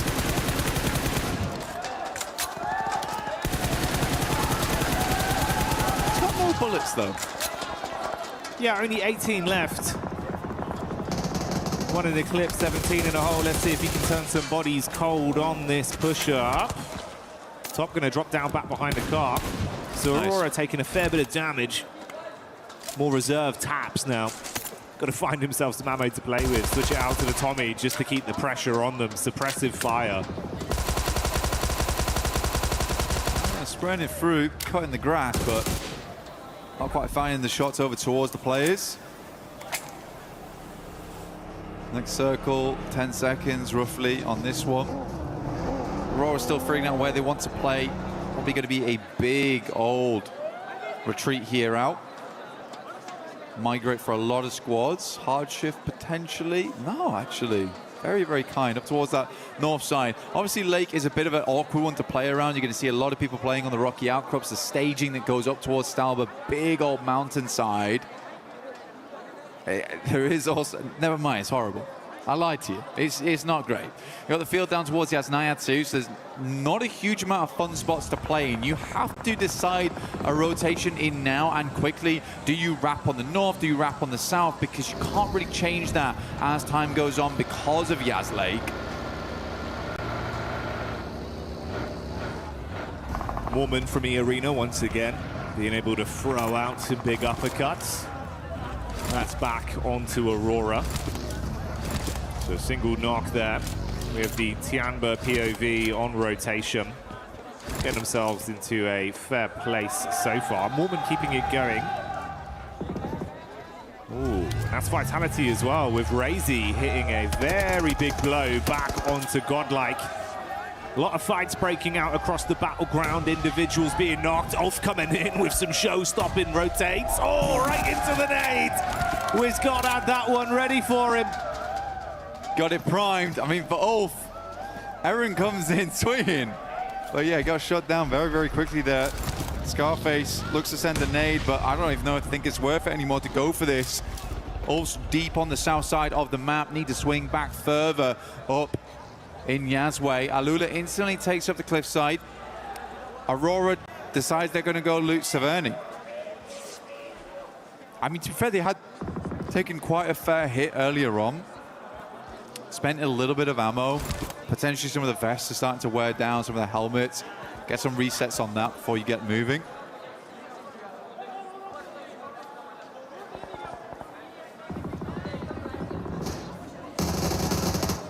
Tiamba tackling against the Vitality Killer Bees once more.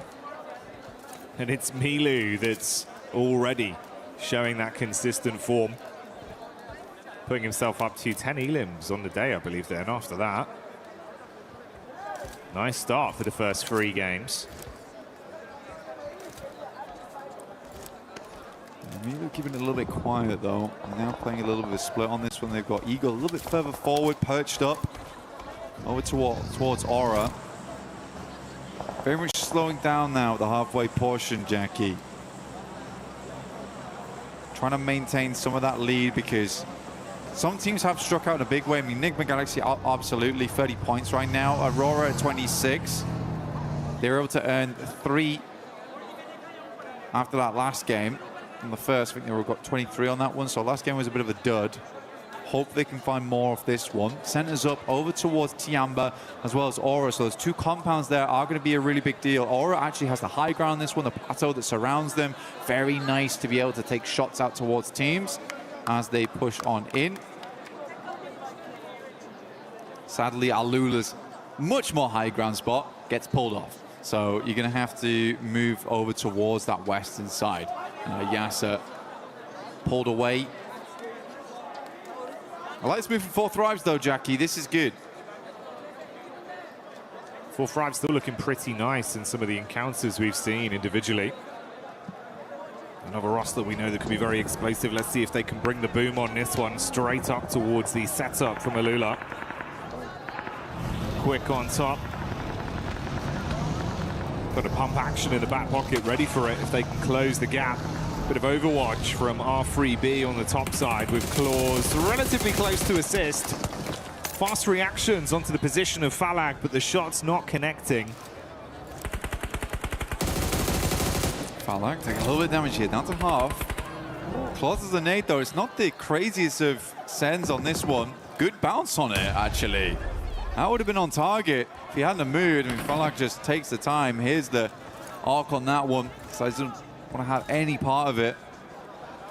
Tough circle though, man. Very, very tough circle. The majority of the center is taken up by that water.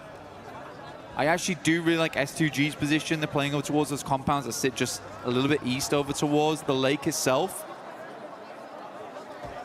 Oh, sorry, the cliff face. You got flashed down towards those compounds, but S2G currently playing on that rocky outcrop on the northern side, just holding out teams on the south here.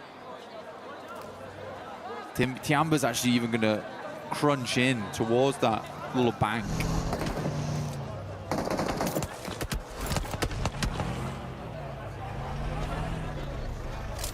Fine margins between this going wrong for either of these 2 teams in 4 Thrives and Alula. So not wanting to risk it too much. Meanwhile, OG crossing past the crosshairs of Nongshim Red Force with Zizzy taking the peak over the top. Got the heavy weaponry ready to rock them if they stay close by. And luckily they have at least been able to create some space between the two. Double back over to the bridge where Rolf is stationed. Yeah, they know OG's in the area as well.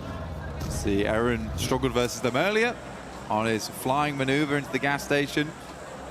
Tried to go for the movie entrance, but we went straight to credits instead.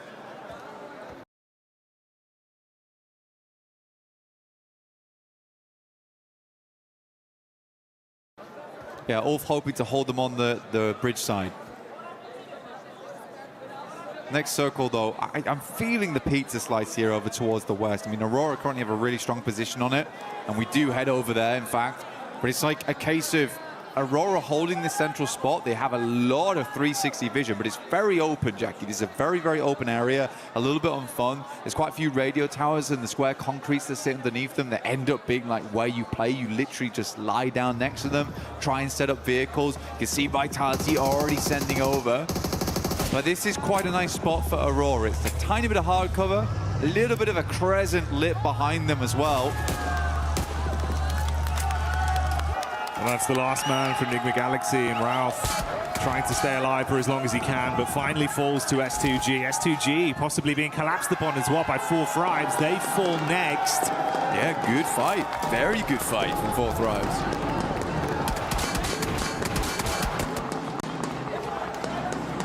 S2G tried to jump the gun there, Jackie, and ran straight into titanium wall. A lot of hopes riding on these three players from Aurora, though. Another good game here. Sits them a little bit further ahead. Make up for that previous match there on Arundel. Not the greatest of pushes across the bridge to begin. To be fair, with Nigma and S2G going down early, not really acclimating too many points on this one. It could be the dream recovery for Aurora if they can keep it up. Unfortunately for God.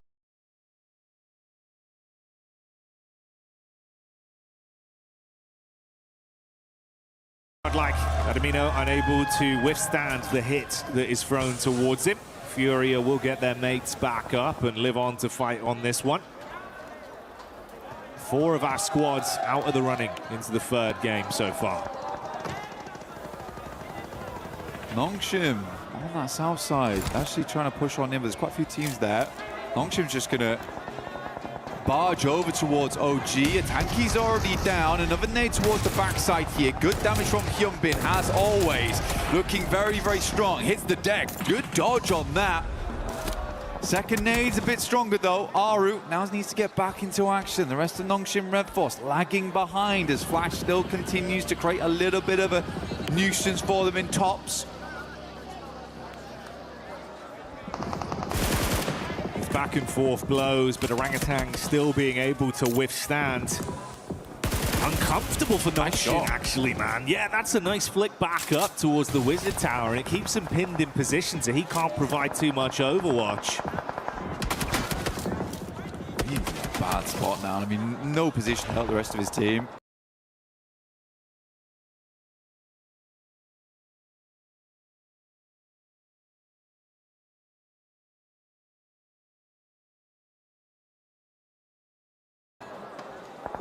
It's a cool side swipe coming through from tops as well. Caused so many problems on the back line there for Nongshim Red Force. Just weren't quite quick enough.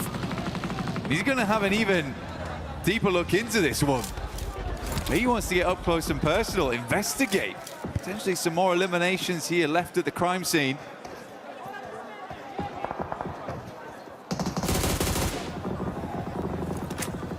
He's still trying to get an angle on this. The minute you got to move, he'll be ready for the catch. And Furia over on the other side of the coast have been taking shots over as well, so it's all been a little bit uncomfortable for the 4 squads that have been collapsing in onto that one position. This gas station for OG.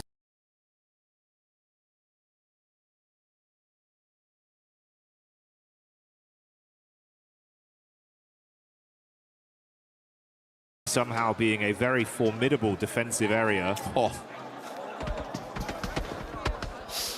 Calling it from Zone 3 there. I got a little bit lucky, but yeah, Aurora in a really, really good spot now. This is definitely redeemable city here for Aurora. We just need to not see them go for something silly again. That is all.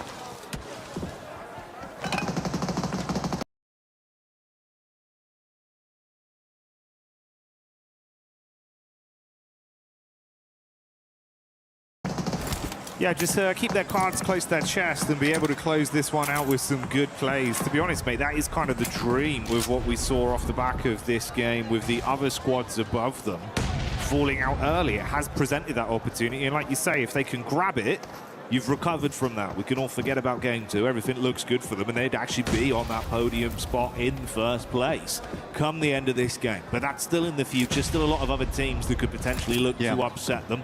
So we'll stick with the narrative as it develops. This is their position right now. 4 Thrives going in against the arena. Doc looking to decimate some damage out, and he does hit nice. Good shot onto Falak. A little bit more they can do here. I like that, though. Good smoke. Over towards the rock side to kind of isolate this engagement between them and 4 Thrives in the arena on the northern edge. Makes a ton of sense to me as well.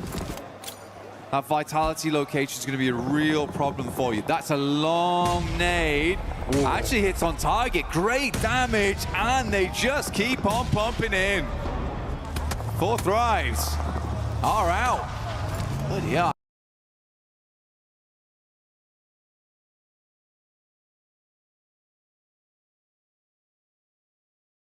I mean, that's some massively long nades on that one. Just chaining them together as well, one after another, after another. They want to go into grab.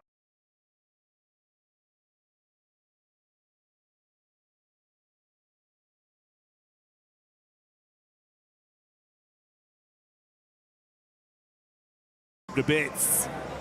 Drop the smoke, try and stay alive. Issue is you're now in a position where other teams can take shots onto you for free. Yeah. Good shot. I mean, Doc is holding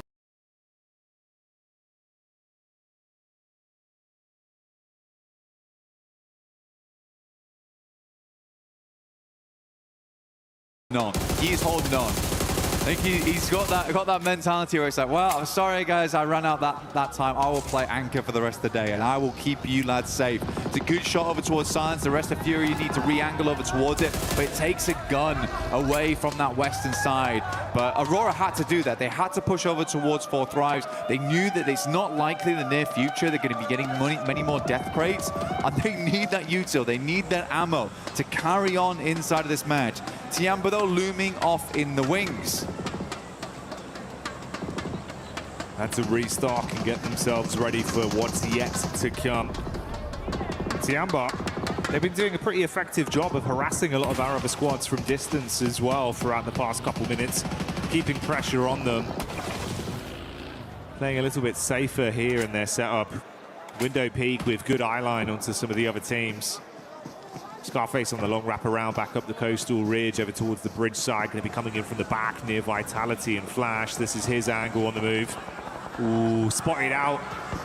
Starting to lose his HP bit by bit. Got to drop down to the deck and hope that he can hold on. Kind of unsure how he's lived this long. I mean, Tops has got to know someone's mover here, the pitter-patter of the footfall. Bows at distance. Scarface is instead just going to go for the heel.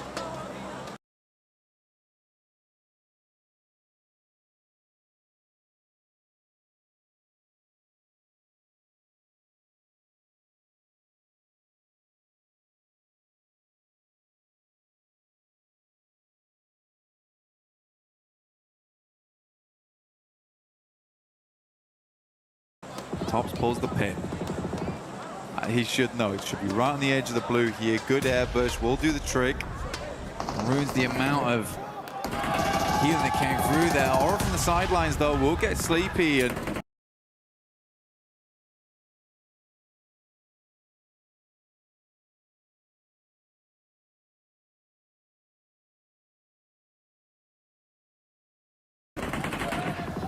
over towards Bows. Top, though, is the one to refrag over towards that. Tiamba aching moving forward. Gets behind that radio tower. This is a good spot to aggress over towards Aurora on. But more importantly, hold out on the southeast side. Good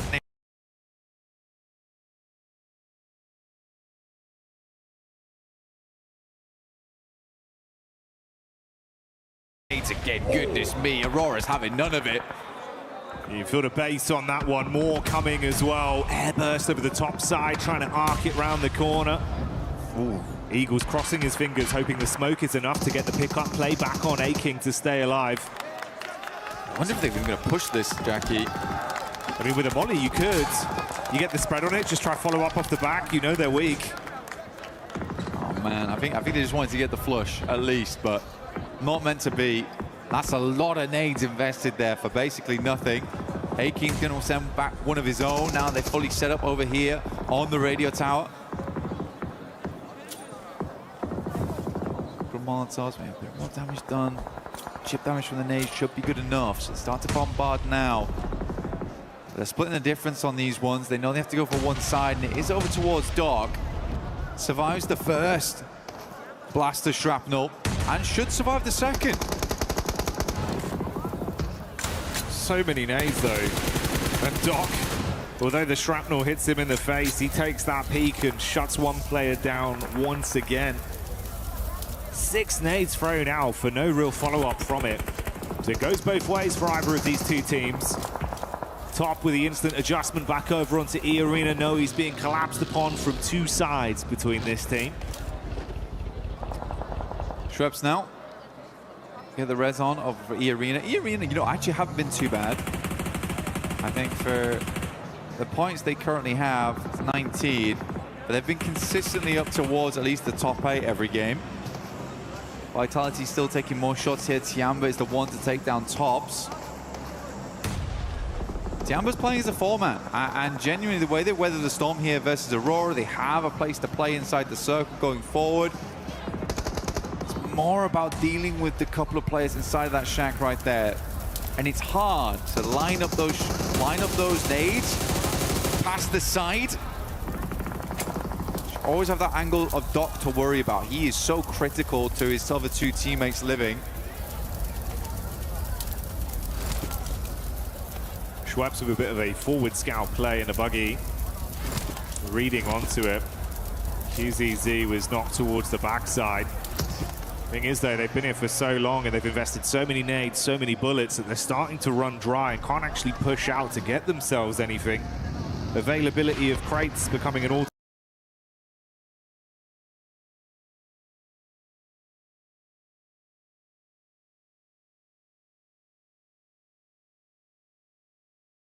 time premium. The longer this goes on, the worse it gets for Tiamba. Yeah, they needed a break, honestly, and that break was going to come in, be able to get those shots, get those nades over towards Aurora. E Arena making a massive swing. Mormon's got 5 nades to play around with too. QZZ finds shots over towards Vitality. They are trying to stop 2 teams from squeezing them together. But this is a good play. This is actually a good play. It's a desperation play, but it's one that's very much needed for Tiamba right now as A-King moves in. Razak last step alive. Where's the rest of the team? QZZ moves up. How is Razak living this? Oh, this is unbelievable. Razak.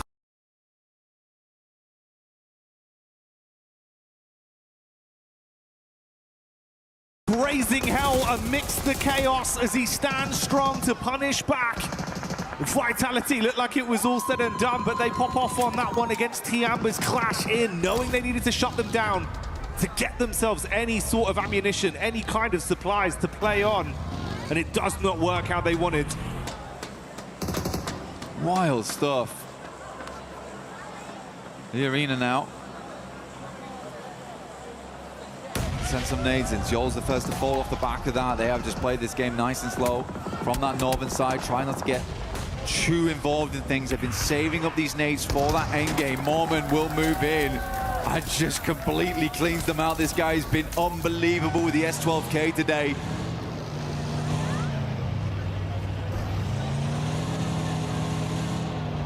Finishes off the stragglers. Slowly but surely, the team's exit stage left and the final fight begins to have itself set up. Furia coming back in with some of that firepower we had seen prior. Good damage onto E-Arena.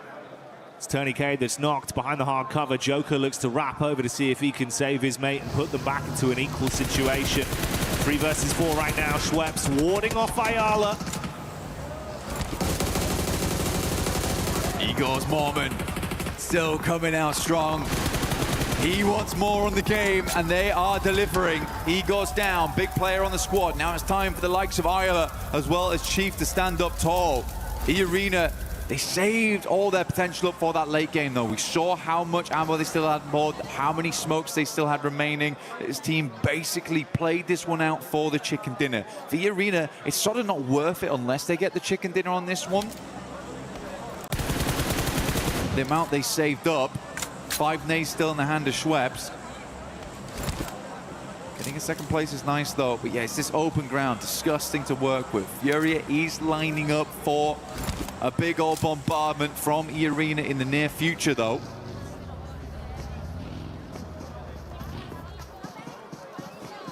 Does he go down, man? It's kind of so brutal because he really has been this pop-off player for the team. Is that going to be enough of a deficit to really make this one uncomfortable?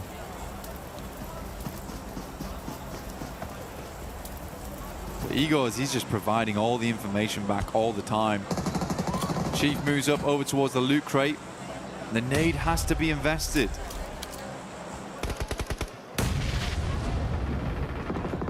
Oh man, don't use it on that. Yeah, good. I was thinking that he was going to send it over towards Igor's. But he is just calling every single time they pull the pin on this one. When to move and when not to. Finally, the play zone takes him out, and Fury is blind again. You lose your eyes in the back line and have to rely on your gun skill now. A standoff between these two teams with open space in front of them, waiting to be crunched forth. Silence with the big guns in the back line, ready to spray. A lot of nades invested, dashing them in towards the middle here. I mean, they're mega blind. I mean, they can't have moved that far. Unless Igor's giving it back the worst information in the world, but... Yeah, I mean, for Fury, I think there's a little bit of scaredness of that front line being aggressed upon. Schweppes pulls the nades. We are playing battleships right now. Grenade to E5. You missed by a mile. Just dashing them out. He's gone wide, man. Start forest fire out in this field of Erangel right now. Be the best opportunity for them. That one actually hits. He's having to drive into it though. Okay. Assist. I mean, I think we could just wait on these nades. There's plenty of time to wait on this one. E-Arena can play off the back of the tree in the near future. Ayala's just going to swing round, right? Not how I expected the first domino to fall, but that's Ayala going in and opening things up with an advantage for E-Arena. This is Pmwc here at EWC. There's been an end game. It has been an end game. Igor's confused everyone. Silence now. Trying to be as quiet as possible. Decent Molotovs, these ones, actually. Trying to catch them on the rotate out. MG3 could make all the difference. Joker's about to send this nade back into the blue. A little bit of a pre-fire. Problem is, the info goes both ways. Silence got a good read of what angle they're actually playing from now. Oof. He actually did. Oh, okay. Chief with a peek up. There you go. Follow up off the back of it. Let's see if they can deal some damage. Silence peeks up. Warning shots out. Low on health. Got about half left to play with. Runs in towards the tree. He's got the shotty in his hands now. Yeah, all right. It's all kicking off here. They're going to be able to find it through in the end. E-Arena do clutch on. A bit of a topsy-turvy one, but a chicken dinner they'll still be proud of. You'd hope so, wouldn't you, really? Good game from E-Arena. I think that the game plan was great. I think everyone confused one another right at the end. Igor's, as he went down, I think he might have thrown out some information that was maybe less than useful. Unfortunate stuff. To be fair, whilst he was still alive, they had a real good pinpoint on what the arena was doing. So I am joking. It's a joke, guys. I do think Igor's a great player. But yeah, still a weird endgame. Yeah, it was a lot of utility investment with not too much information. Kind of felt like it was, we don't want to push, so we're just going to lob everything. Yeah. And then have that respectful gunfight once we get in your Exactly, face. because I do think that for E-Arena, they just wait a little bit longer, play up towards the tree line. With the amount of nades they had, they could have blanketed the entire thing. But even then, they were like bouncing them out into the blues. It's a little strange. Was a little strange. And you're right. I also did not expect that to be the first domino to fall, which was just Isla just getting mega impatient. After all that waiting, it was kind of really like a curveball just came in. Swift gut punch. Didn't expect that. I know they're behind. I'm just going to go for it. All right. Confirmed. That's where they are. You're dead, Isla. That's where they are, lads. Yeah, I got the info. Okay. Got the info. Info game. Sick of playing battleships. But yeah, overall, I think if we look a little bit prior into that game, I think Aurora, the way they set themselves up, not bad, but there was a couple moments where it got real hectic. I think a lot of teams made it far into that end game. Tiamba play out that radio tower really, really well. Even I think Tiamba's decision-making does require bringing up a little bit. The fact that they decided to push over towards Vitality in that moment, the play almost works, but the speed at which they do it, like, we're getting crunched right now, we have to just fly over towards this team and take them out. They have no qualms about just fully going for it. I really like that, and I think that that's the type of playstyle that's going to win you games more often than it loses them. No, absolutely. I think, again, that was one where it was like Razak just kind of popped off on the hold. Yes. It was, honestly, it was better play from him than it was bad play from them. He just popped off on a solo mission where it's like, oh, fair play. You've actually kind of owned us there. Yeah. But what the play was meant to do was great. They needed ammo, they needed supplies, and they went for it. So absolutely. It was a head-on call. It was the right thing to do. And the right thing for us to do right now is to go for a little moment with the boys over on the stage, and we'll be back real soon.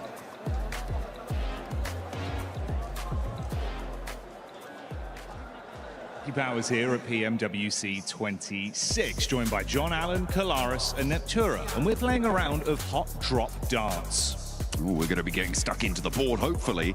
Maybe not for some. Some are having a bit of trouble during practice, but we're going to be taking some shots at the board. The person with the least score is going to have to give their hot take, so let's jump into it. You guys, I think you two have to go first. I think we get Nep up there first. Let's get Nep's in a prime position for this.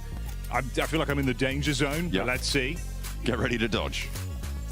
Oh, it's your best one. Yeah, that's it's on the board. All right, let's shuffle up. Thursday. And Kalaris up to the bat. Oh, okay, all right. Okay. This is good. This is good.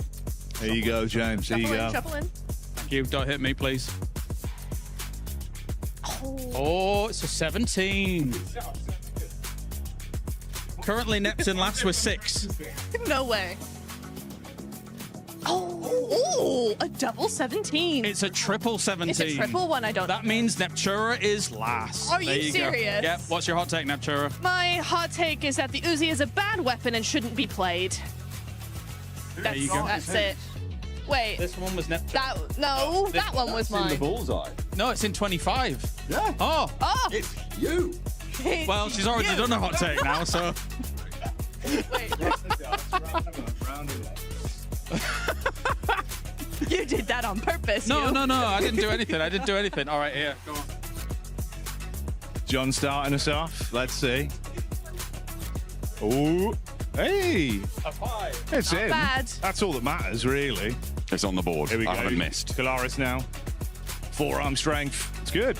It's good. Ooh. That could be a treble. That's nice. Get out of the danger zone. The splash zone's coming for you, Kale. Good maths. Whoa. Oh, that's a triple. Okay. Triple 3. God. All right, here you go, mate. Take this. I'm pretty sure it's currently the lowest. Wait, no, it's not. I'm John's on a the 5. lowest. Yes, John's the lowest. Or is that a 2? It's a 5, I think. It's a 5. Oh, and that's a 2. That is a 2. I've been saved by the upside down It's version true. of my own Jackie, number. it's your turn. There you go. Okay. Hot take.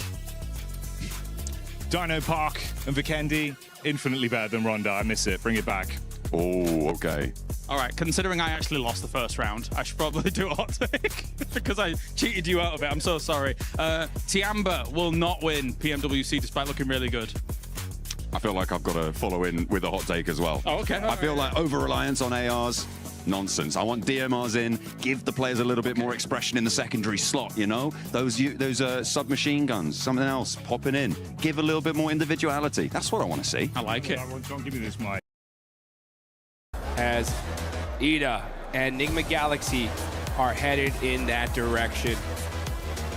Uh-oh. Very, very interesting. I will say, though, we got to give massive props to Nigma Galaxy for being so high up on the leaderboards, considering that they've been dealing with this all day long here. I mean, they're in 4th place, 30 points. That's pretty insane. Sure, I mean, they were able to take a chicken dinner towards the start of the day, right? So they do have a little bit of a foundation to try and do this with, but they could be so much further ahead without this situation. It looks like we're not going to see a 4th Thrives flex out. Instead, S2G are the closest by on the southwest side. Nongshim Red Force, who have yet to touch the floor off their parachute, could potentially also flex in from the southeast side, but I feel like S2G are the most likely right now to cause problems for Ida. Nigma Galaxy on the north side of Pachinki, they're split right now, but you can see Rita on that off angle could be quite important. Ralph seems like they know he's in this building, but the nade won't connect.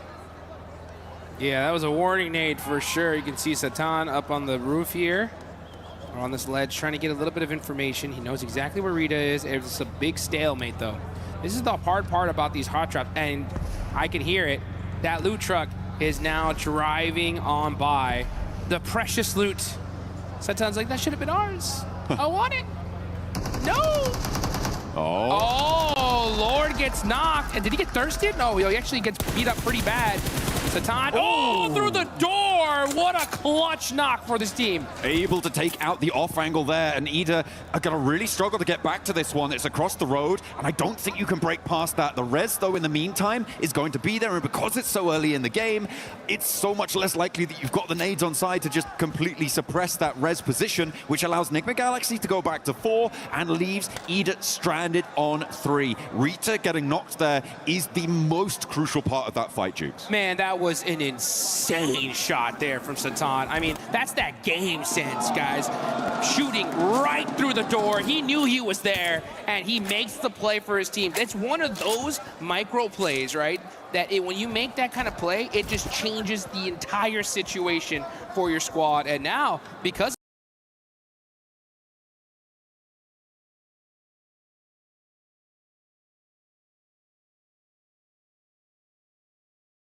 of that, Nigma Galaxy up ahead against Ida. They still have to get a little bit more pace to it, though, and Ida are retreating now right to the southeast point of Pachinki. They've read that immediately Satan can move out, get this position on the off angle that they were previously in control of. The fact that they're aware of that is good, but you're just going to keep losing players. At this stage, I feel like Nigma Galaxy definitely have had a better result so far in this Pachinki hot drop. They were very ready for it. As you said, they will have known, they will have been aware that this is unfurled. Yeah, and what are you going to do if you're Ida at this point? I mean, look where they're at on the leaderboards. I mean, this is crazy. 16th place, only 2 points so far.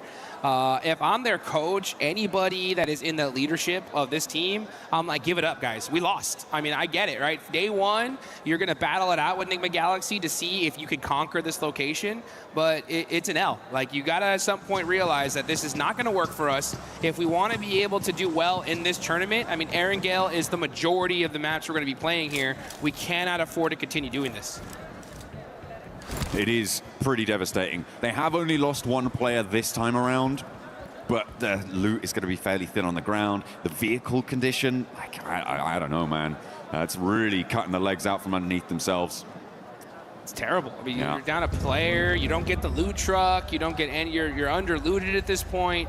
I mean, it's just a loss overall, and where they stand on the leaderboards is a pure reflection of that. So, yeah, you know, I always say that when it comes to these kind of hot drops or these situations in general, I really do think these need to be settled in rehearsals, you know, in the pre-matches, where it's like, hey, you know what, guys?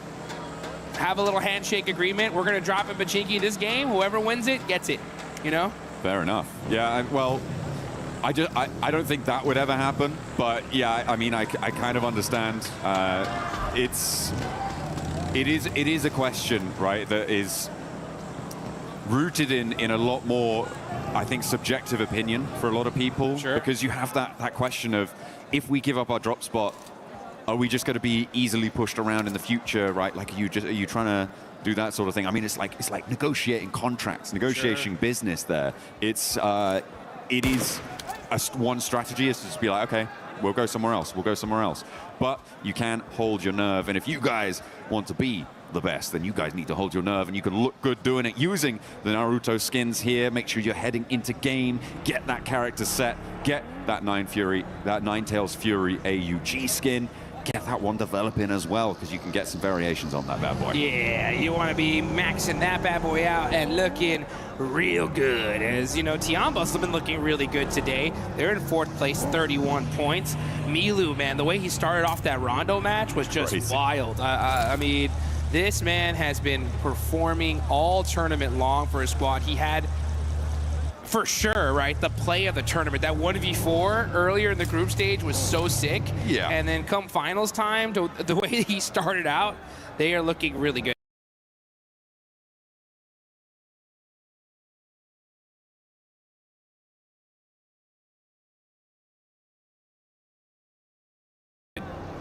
Absolutely.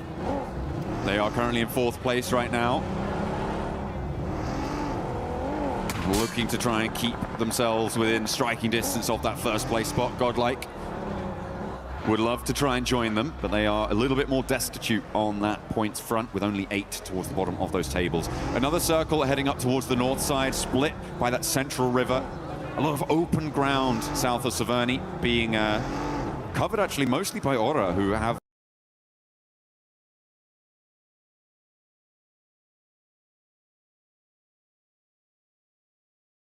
a wide spread around the river, are causing a lot of problems.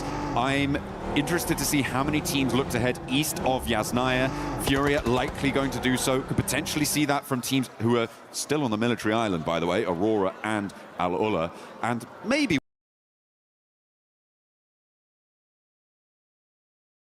we'll see it from one of the 2 teams who are still in Pachinki too, because, well, it looks like Ida looking to push back in and re-engage. Enigma Galaxy have been working the ground in the meantime, snaffling up all that loot and checking every corner. Or at least I hope they are. Yeah, they better be, that's for sure.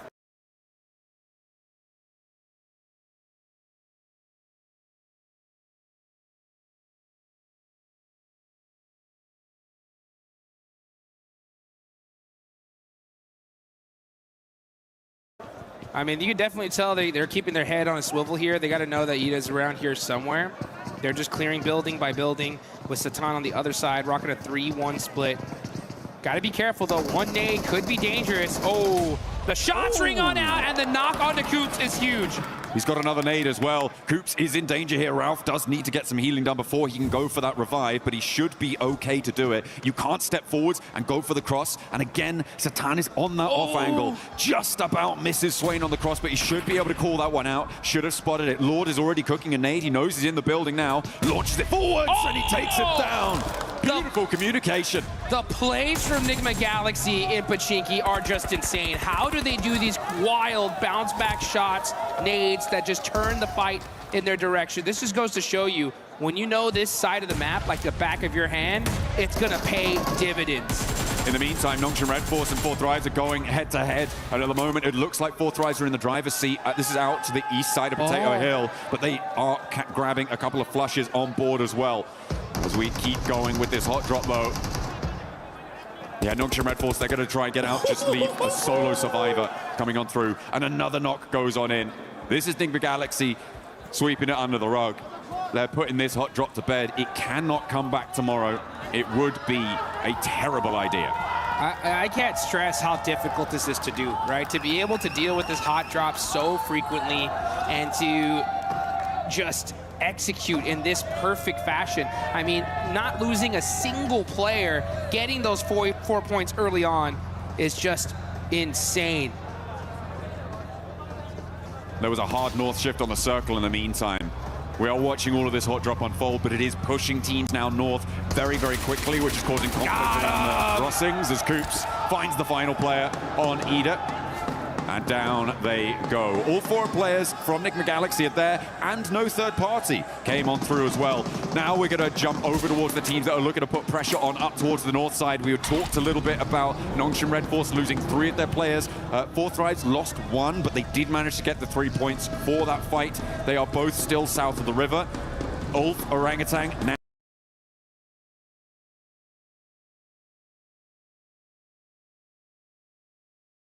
on this northern side of Roshok River and trying to get their foothold to move in towards those shooting range hills, potentially over towards Severny Way. Yeah, we've been really focused on that Pachinki fight for so long. This zone is all the way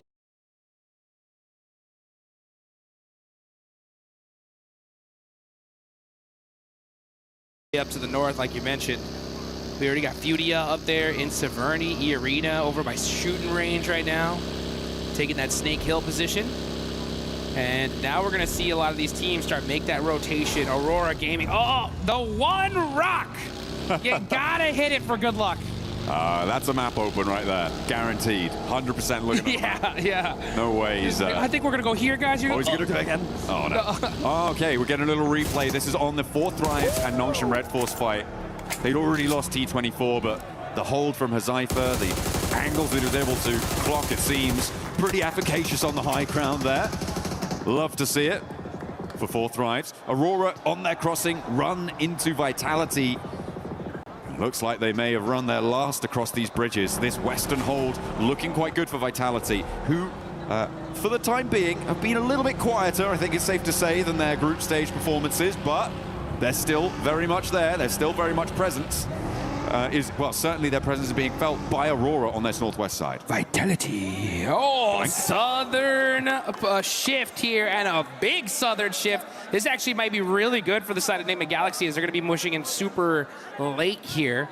And are you kidding me? If this zone actually south shifts one more time to Roz, that would be devastating for this lobby. Aurora, I'm trying to figure out, what do you think they're doing here, right? They're over there by North George, splitting up, maybe trying to find some late loot.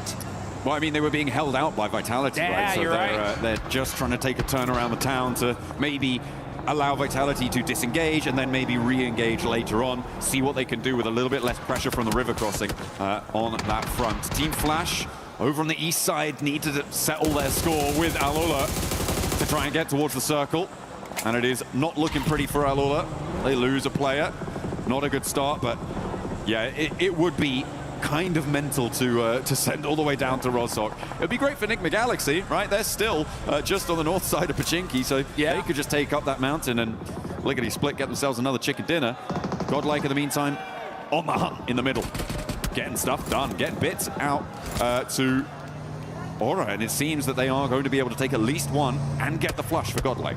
Mormon, the nade looks good, puts them all the way down to 1 HP. Mormon, pow, pow, pow. That's 12K getting the finish. And look at that. I mean, teammate instantly there with the vehicle to make sure that they can get him over to safety. So Aura going to have to go out pretty early here in this game. Only one single player up, see what he can do later on. But now we're off to the gas station with a Furia. Keeping their eyes onto Team Flash. Win has the P90 and the ghillie suit. So he definitely won that crate drop. He came out absolutely stacked to the teeth and hits the tree for good luck. That is a necessary thing to do here, folks. Yeah, absolutely. Bold just a strategy. Little tap on the tree. Little tap, tap, tap. Little shout out to Mother Nature there, just saying hi. And then... Gotta make sure it's secure. Yeah, and then proceeding to unleash lead into the hillsides around him. Hopefully. With that P90. Team Flash getting out of dodge from this east side could be tricky. S2G managed to make their way to one of the buildings here that is this lineup from S2G, from Orangutan, from Tianba, and from Ulf. On this lineup, very central on the circle, some very defensible positions, but teams will start to crowd in around them. Vitality and Aurora, this is the re-engage, Dukes. Here they go, they're battling it again, and it looks like Aurora are on top so far with that knock on a Razak. Here you can see Zol driving around, trying to get some information. Federalis up close and personal, having to run back. Oh, it's godlike on the other side. Yeah, that's too dangerous. Vitality need to disengage this as their 6 is not covered, but Raze is driving up close and personal, giving an opportunity for Revis to put some shots onto him. And yeah, it's just down to these 2 players left for Aurora. This fight would have definitely went off earlier, but that third party from Godlike bought Aurora Gaming some time. A little bit, but now they're down to 2.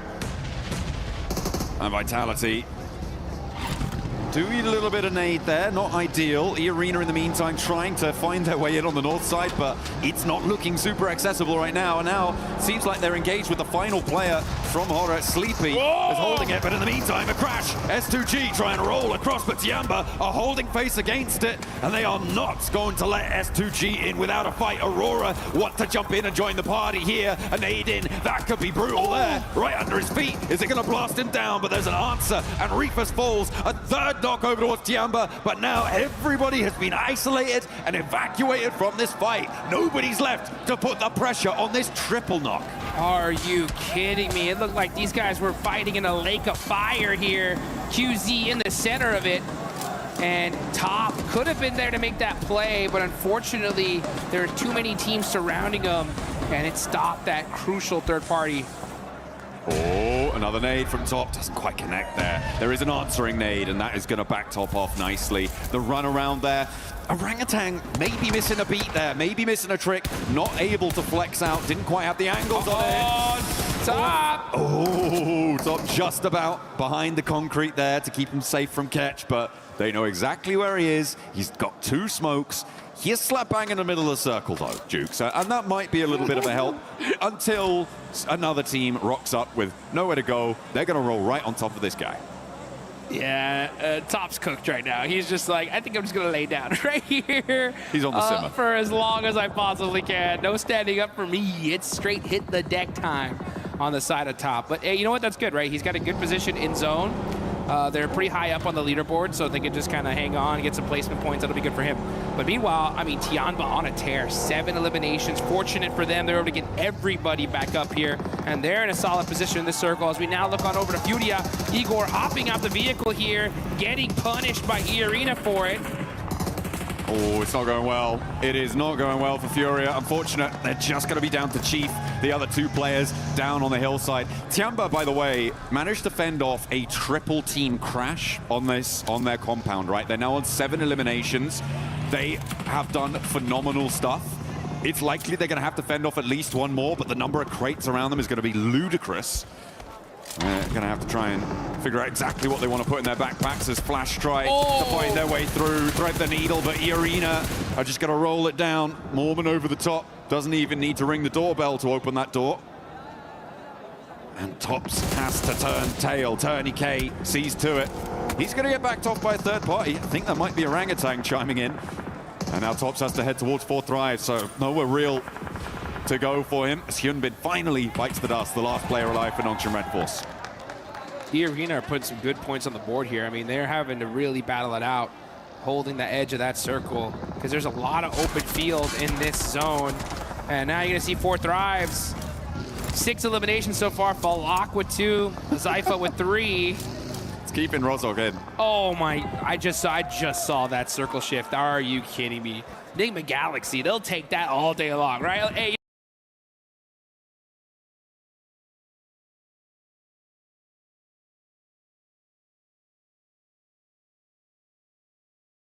you know what? Sometimes you got to get a little reward for those crazy hot drop efforts, and they'll definitely take that one to the bank. Yeah, that's going to be friendly for them for the time being. For them, I feel like a good strategy is to start scouting the other side of the river now, though. I feel like you need to get someone in fast. The difficulty, of course, is that 4 Thrives, and now Vitality is starting to move in, and they don't have an outpost there. Move over to the bridge, a little bit out of the zone. Yeah. I feel like somehow you've got to find a coastal position on that riverbank. And if you hold towards the warehouse, towards the triple stack, it's just going to be a bleed out for Enigma Galaxy. The placements aren't really going to be enough. Yeah, I want a little bit more forward thinking there as Aurora lose their final player. Top could not stay in for too much longer. 4 Thrives though, getting crashed on. Here they go. E-Arena not messing around here, just full sending it, non-stop aggression from this team. And it's been paying off so far, and that's why you can see them on top. Orban hopping on out, trying to hit that flick shot onto Hazaifa. Hazaifa's really hurt here. Great teamwork, though, from E-Arena, picking apart the likes of Four Thrives. Hazaifa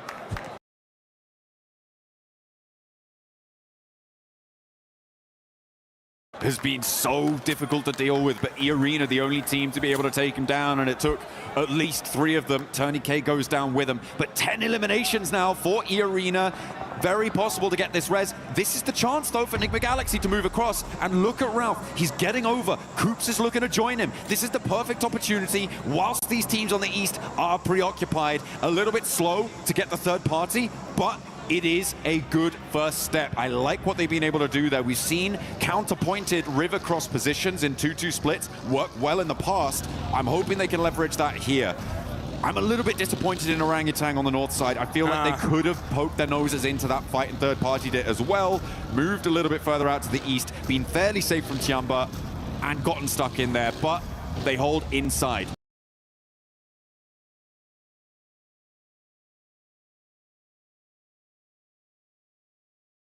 And I don't think it was going to be enough. Yeah, one thing I've noticed here in the EWC is the quickness these teams are ready to third party and take those opportunities. And it's just kind of surprising to see OG just kind of hold back there for a second. Enigma Galaxy, just due to the terrain, weren't able to even think about getting that third party. But because of that fight, it opened the door for them to be able to at least make that safe rotation and get that 2-2 split going that you were talking about. So let's see how they're able to capitalize onto it, though. As now is the calm before the storm. We are in stage number 5. All these teams just planning it out, trying to figure out, okay, if the zone goes over here, we're going to have to make these plays. If the zone stays on us, then GG, baby. We just shoot at everything in sight. Yeah, we're going to get the next zone unveiling itself in the next 20 seconds or so. It's Godlike try and keep their ridgeline in play. This is a replay of the roll-up. Okay, this is when E-Arena crashed on towards Four Thrives. Falak. Yeah, went down very quickly there to Joker. Not much you can do about that.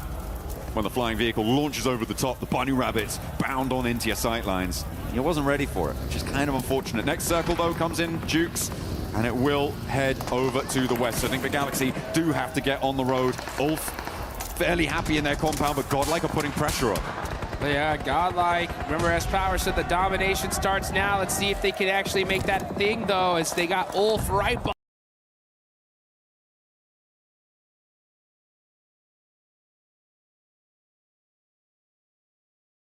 behind them. They're super pinched, making it very difficult for them to make a play from their position. And now you can see Scarface getting up close and personal. As Power trying to smoke some things out, buy his teams some time. It's going to be up to him and Admino, though, as they are just trying to hold this spot. Unfortunately for them, though, it's outside of circle. Yeah, so now Ulf are in a perfect position to gate cardi this. Oh, nice shots, though, from Admino. But unfortunately, those smokes are perfectly put, and he's not able to get the thirst. The nade is up high, doesn't quite go the distance. It went completely out of his viewing angle there. If it had been just a little bit further, that could have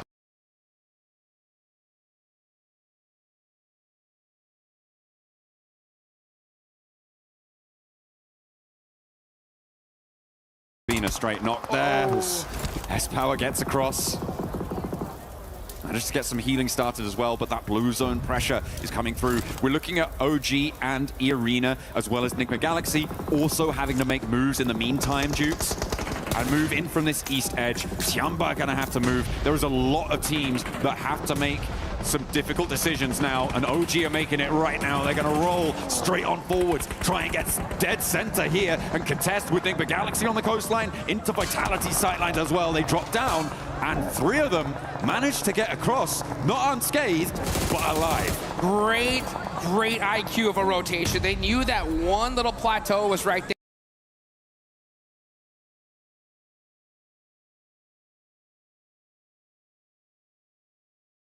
They were able to head straight towards it. They get their safe. Coops in trouble. The closest nade, he's done. Oh, able to get the heal off, and now get some shots downrange. Headshot onto Mormon. Joker right there next to him, though. Can Coops get to safety? No, he gets knocked, and E-Arena are going to continue to apply that pressure, getting that thirst immediately there onto Coops. At Enigma Galaxy just getting picked apart, that 2-2 split not working out. That was insane for Coops to be able to do so much damage on that angle. He really held Ralph in the game there and are leaving Enigma Galaxy on 3. Orangutan lost players on the center as well. They are now down to just 2 as E-Arena make the same mad dash. The mad crash against Tianba will not work out for them, and E-Arena evaporated. E-Arena evaporated, and they end up feeding the beast that is Tianba. They did put some good points on the board for them, and I love to see that.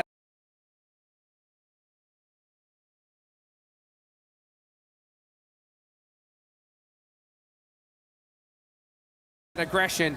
Let's see if Tianba, though, can put even some more points and get this chicken dinner. They already have 10 eliminations. They're looking pretty unstoppable. S-Power forced to hit the deck.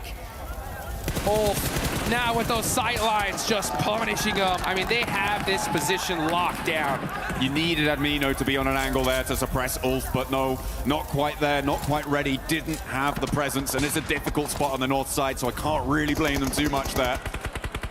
Now the transition to the rest of the circle. A knock over towards Tianba and the final flush onto Godlike as well. Another nade over towards Tianba. They're getting caught in the crunches. Enigma Galaxy move up the hill. They're challenging Orangutan. They're challenging Tianba. They're doing a lot on this eastern side. Enigma Galaxy strike at the opportune moment. Perfect timing there for Enigma Galaxy. They understand the situation. Hey, we got to push up. We can't just sit back and relax, wait for them to come to us. And you can see Lord with those nades applying the pressure. I think they need to slow things down a little bit, though. The circle is coming. The circle will push these teams out. So you want to make sure you hold on to all of that utility up until that last and final second.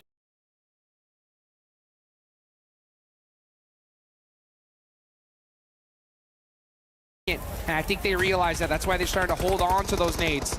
But the shots ringing out. Eagle getting a nice knock on the air, and that's their biggest threat right now. Catch, though, with the response over to QZZ. And it leaves Eagle alone. Dropping that smoke, the zone starts closing in 15 seconds, so this res needs to be now. It needs to come through as fast as possible to be able to be in a position to move out. Orangutan lose their final player. Gone. And it is going to go down to Enigma Galaxy, who are now up on 7 elims. Their transition from across the river has gone so well for them. What a game from Enigma Galaxy, getting hot dropped over and over and over. They take out Ida in just a beautiful fashion, and now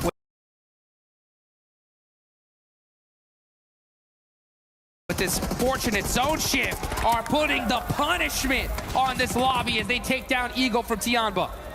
Now QZZ will go down too, and Tianba knocked out.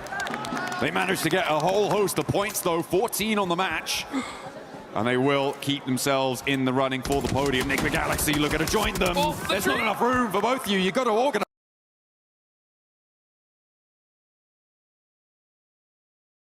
it. Back to front, stand the line. But Vitality gonna have to leave as well from their cover on that south edge. Does Solus not see Satan right there in that corner? He had to see him now. No, he's too focused downhill. Oh, never mind. It's gonna be Axel that catches him out. So it's all up to Vitality. Axel, the last player up. Is he able to survive?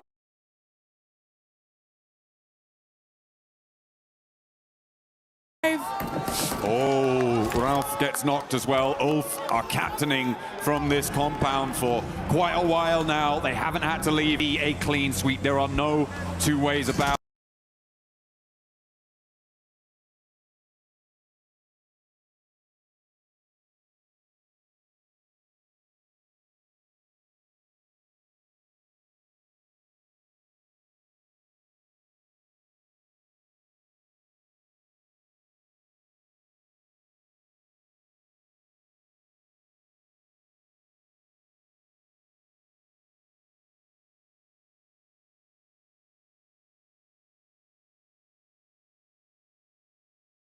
it, but it might get a little bit hairy.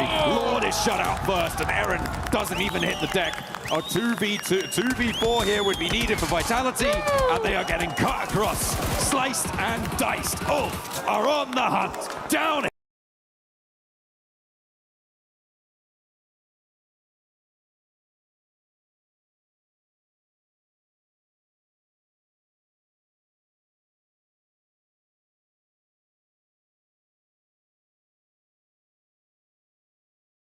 hill. They roll on in, and it's just Razy to stand in their way. The smoke billows, the P90 at hand. You couldn't ask for a better setup. Both are here, and they have the nades, the ordnance to blast them apart at the seams. And that is how you do it, folks. Ulf just taking full opportunity there and capitalizing it on it.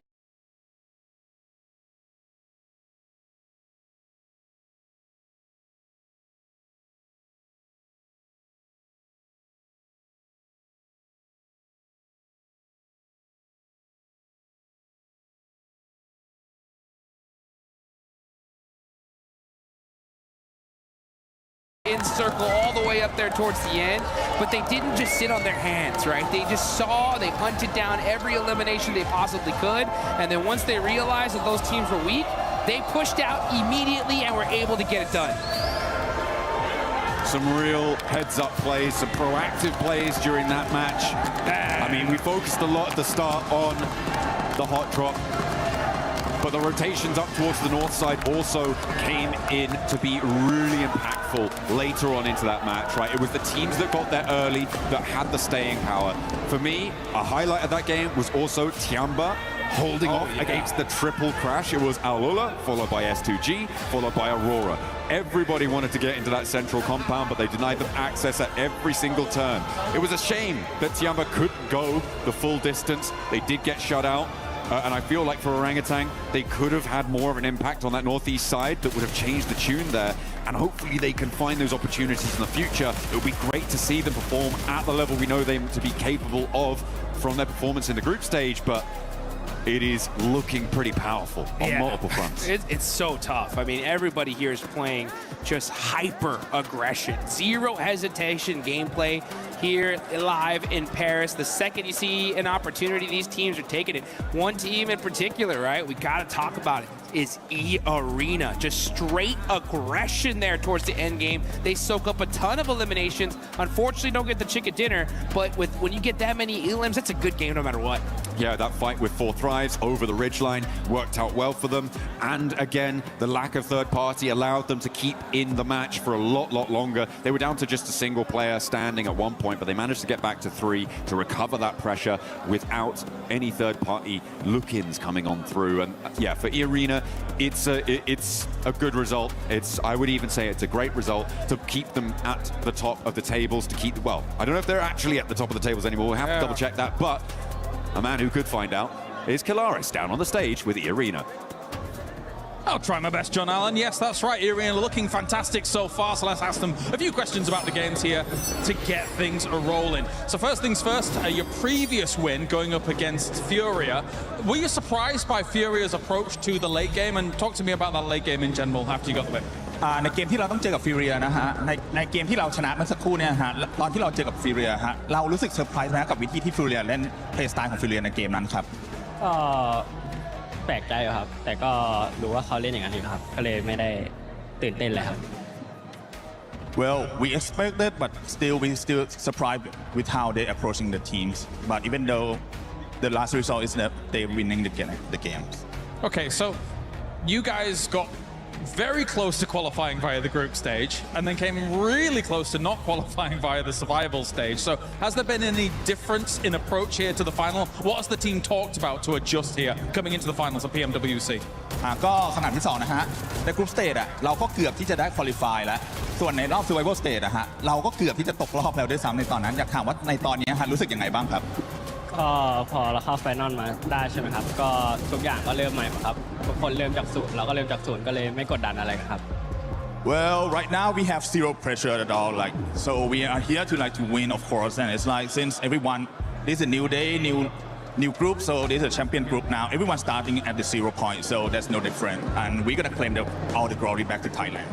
Okay, so that does it then. Well, thank you very much for the answers. That does it down here on the stage. We'll be with you for more from PMWC in just a moment.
Today, our players are taking on a brand new challenge, Drop Hunt. Each team will be split into 2 pairs, with each pair receiving their own map. 5 locations are marked on the map and hidden in the player lounge area. At each location is a mystery envelope. The mission is simple: find them, grab them, and bring them back. But there's a catch. There are only 5 envelopes, and each one is worth 20 points. The team that collects the most envelopes wins Drop Hunt. Ready, set, hunt. Mana kita? Iya, so. Mana ya? Sini bang. Sini bang. Kita stiker di sini bujang. Kita di sini aja. Coba tengok mapnya lagi. Udah keren. Mana tengok di daerah sini.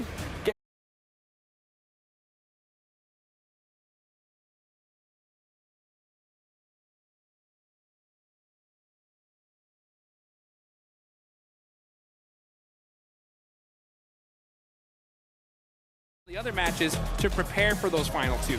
So I'm interested to see how these squads start here and end here. Yeah, absolutely. I mean, it would be interesting to compare the differences. We haven't seen them yet. I'm talking in the future now. Yeah, but compare the differences to the adjustments that we're going to see potentially on Erangel, and then look at what adjustments we may see from the start Miramars to the end Miramars today. But that's a conversation for later on, because we do have to get stuck into the action. Hopefully not super quickly, but stranger things have happened. At the moment, I'm not seeing too much danger on these drops. It looks like teams are fairly extricated from one another. It's a little bit interspersed on the east side here, though. Hot Jukes with Tianba and S2G. However, I don't imagine that's going to be too much of a problem. Grab some vehicles, get back, regroup. The circle up to the north side should help to pull that apart as well. Maybe some danger between Godlike and Orangutan, but yeah, they're far enough afield. I don't think that they're going to get too aggy with it. Yeah, you can see Enigma Galaxy, they're going to be heading on over to El Pozo. That is normally out the 7th drop, but they are not here in the finals, so they should be able to get looted up pretty quick here. They're going to start off by, of course, securing those vehicles. Super important inside of Miramar. Kooks right in the trike. You can see him looking up, being like, trike, come on, man. Where is my UAS? Where's my Murado? He's going to need to find something else here. Or stuck to doing some little baby looting here. They're going to be fighting some buildings. Yeah, they should be all right. Yeah, they should be plenty. They'll have plenty of time here to get looted up. Yeah, they're fairly center on this one. They could potentially break out towards some of the areas in Crater Field to send some looting over there. Alula as well, likely to head towards La Cobraria. Maybe try and hold some of the hills, leave an outpost down south. Aurora gets some target practice in. Yep, that bush is gone. That's no points for that, though. Unfortunately, shrubbery does not count towards your elimination total. Hey, you always got to check the bush, all right? You never know. You never know. There could be a random player hiding in that one. And you're going to see QZZ get his Murata, so he's going to be driving fast down the lane. But yeah, you got to get some, got to get the fingers warmed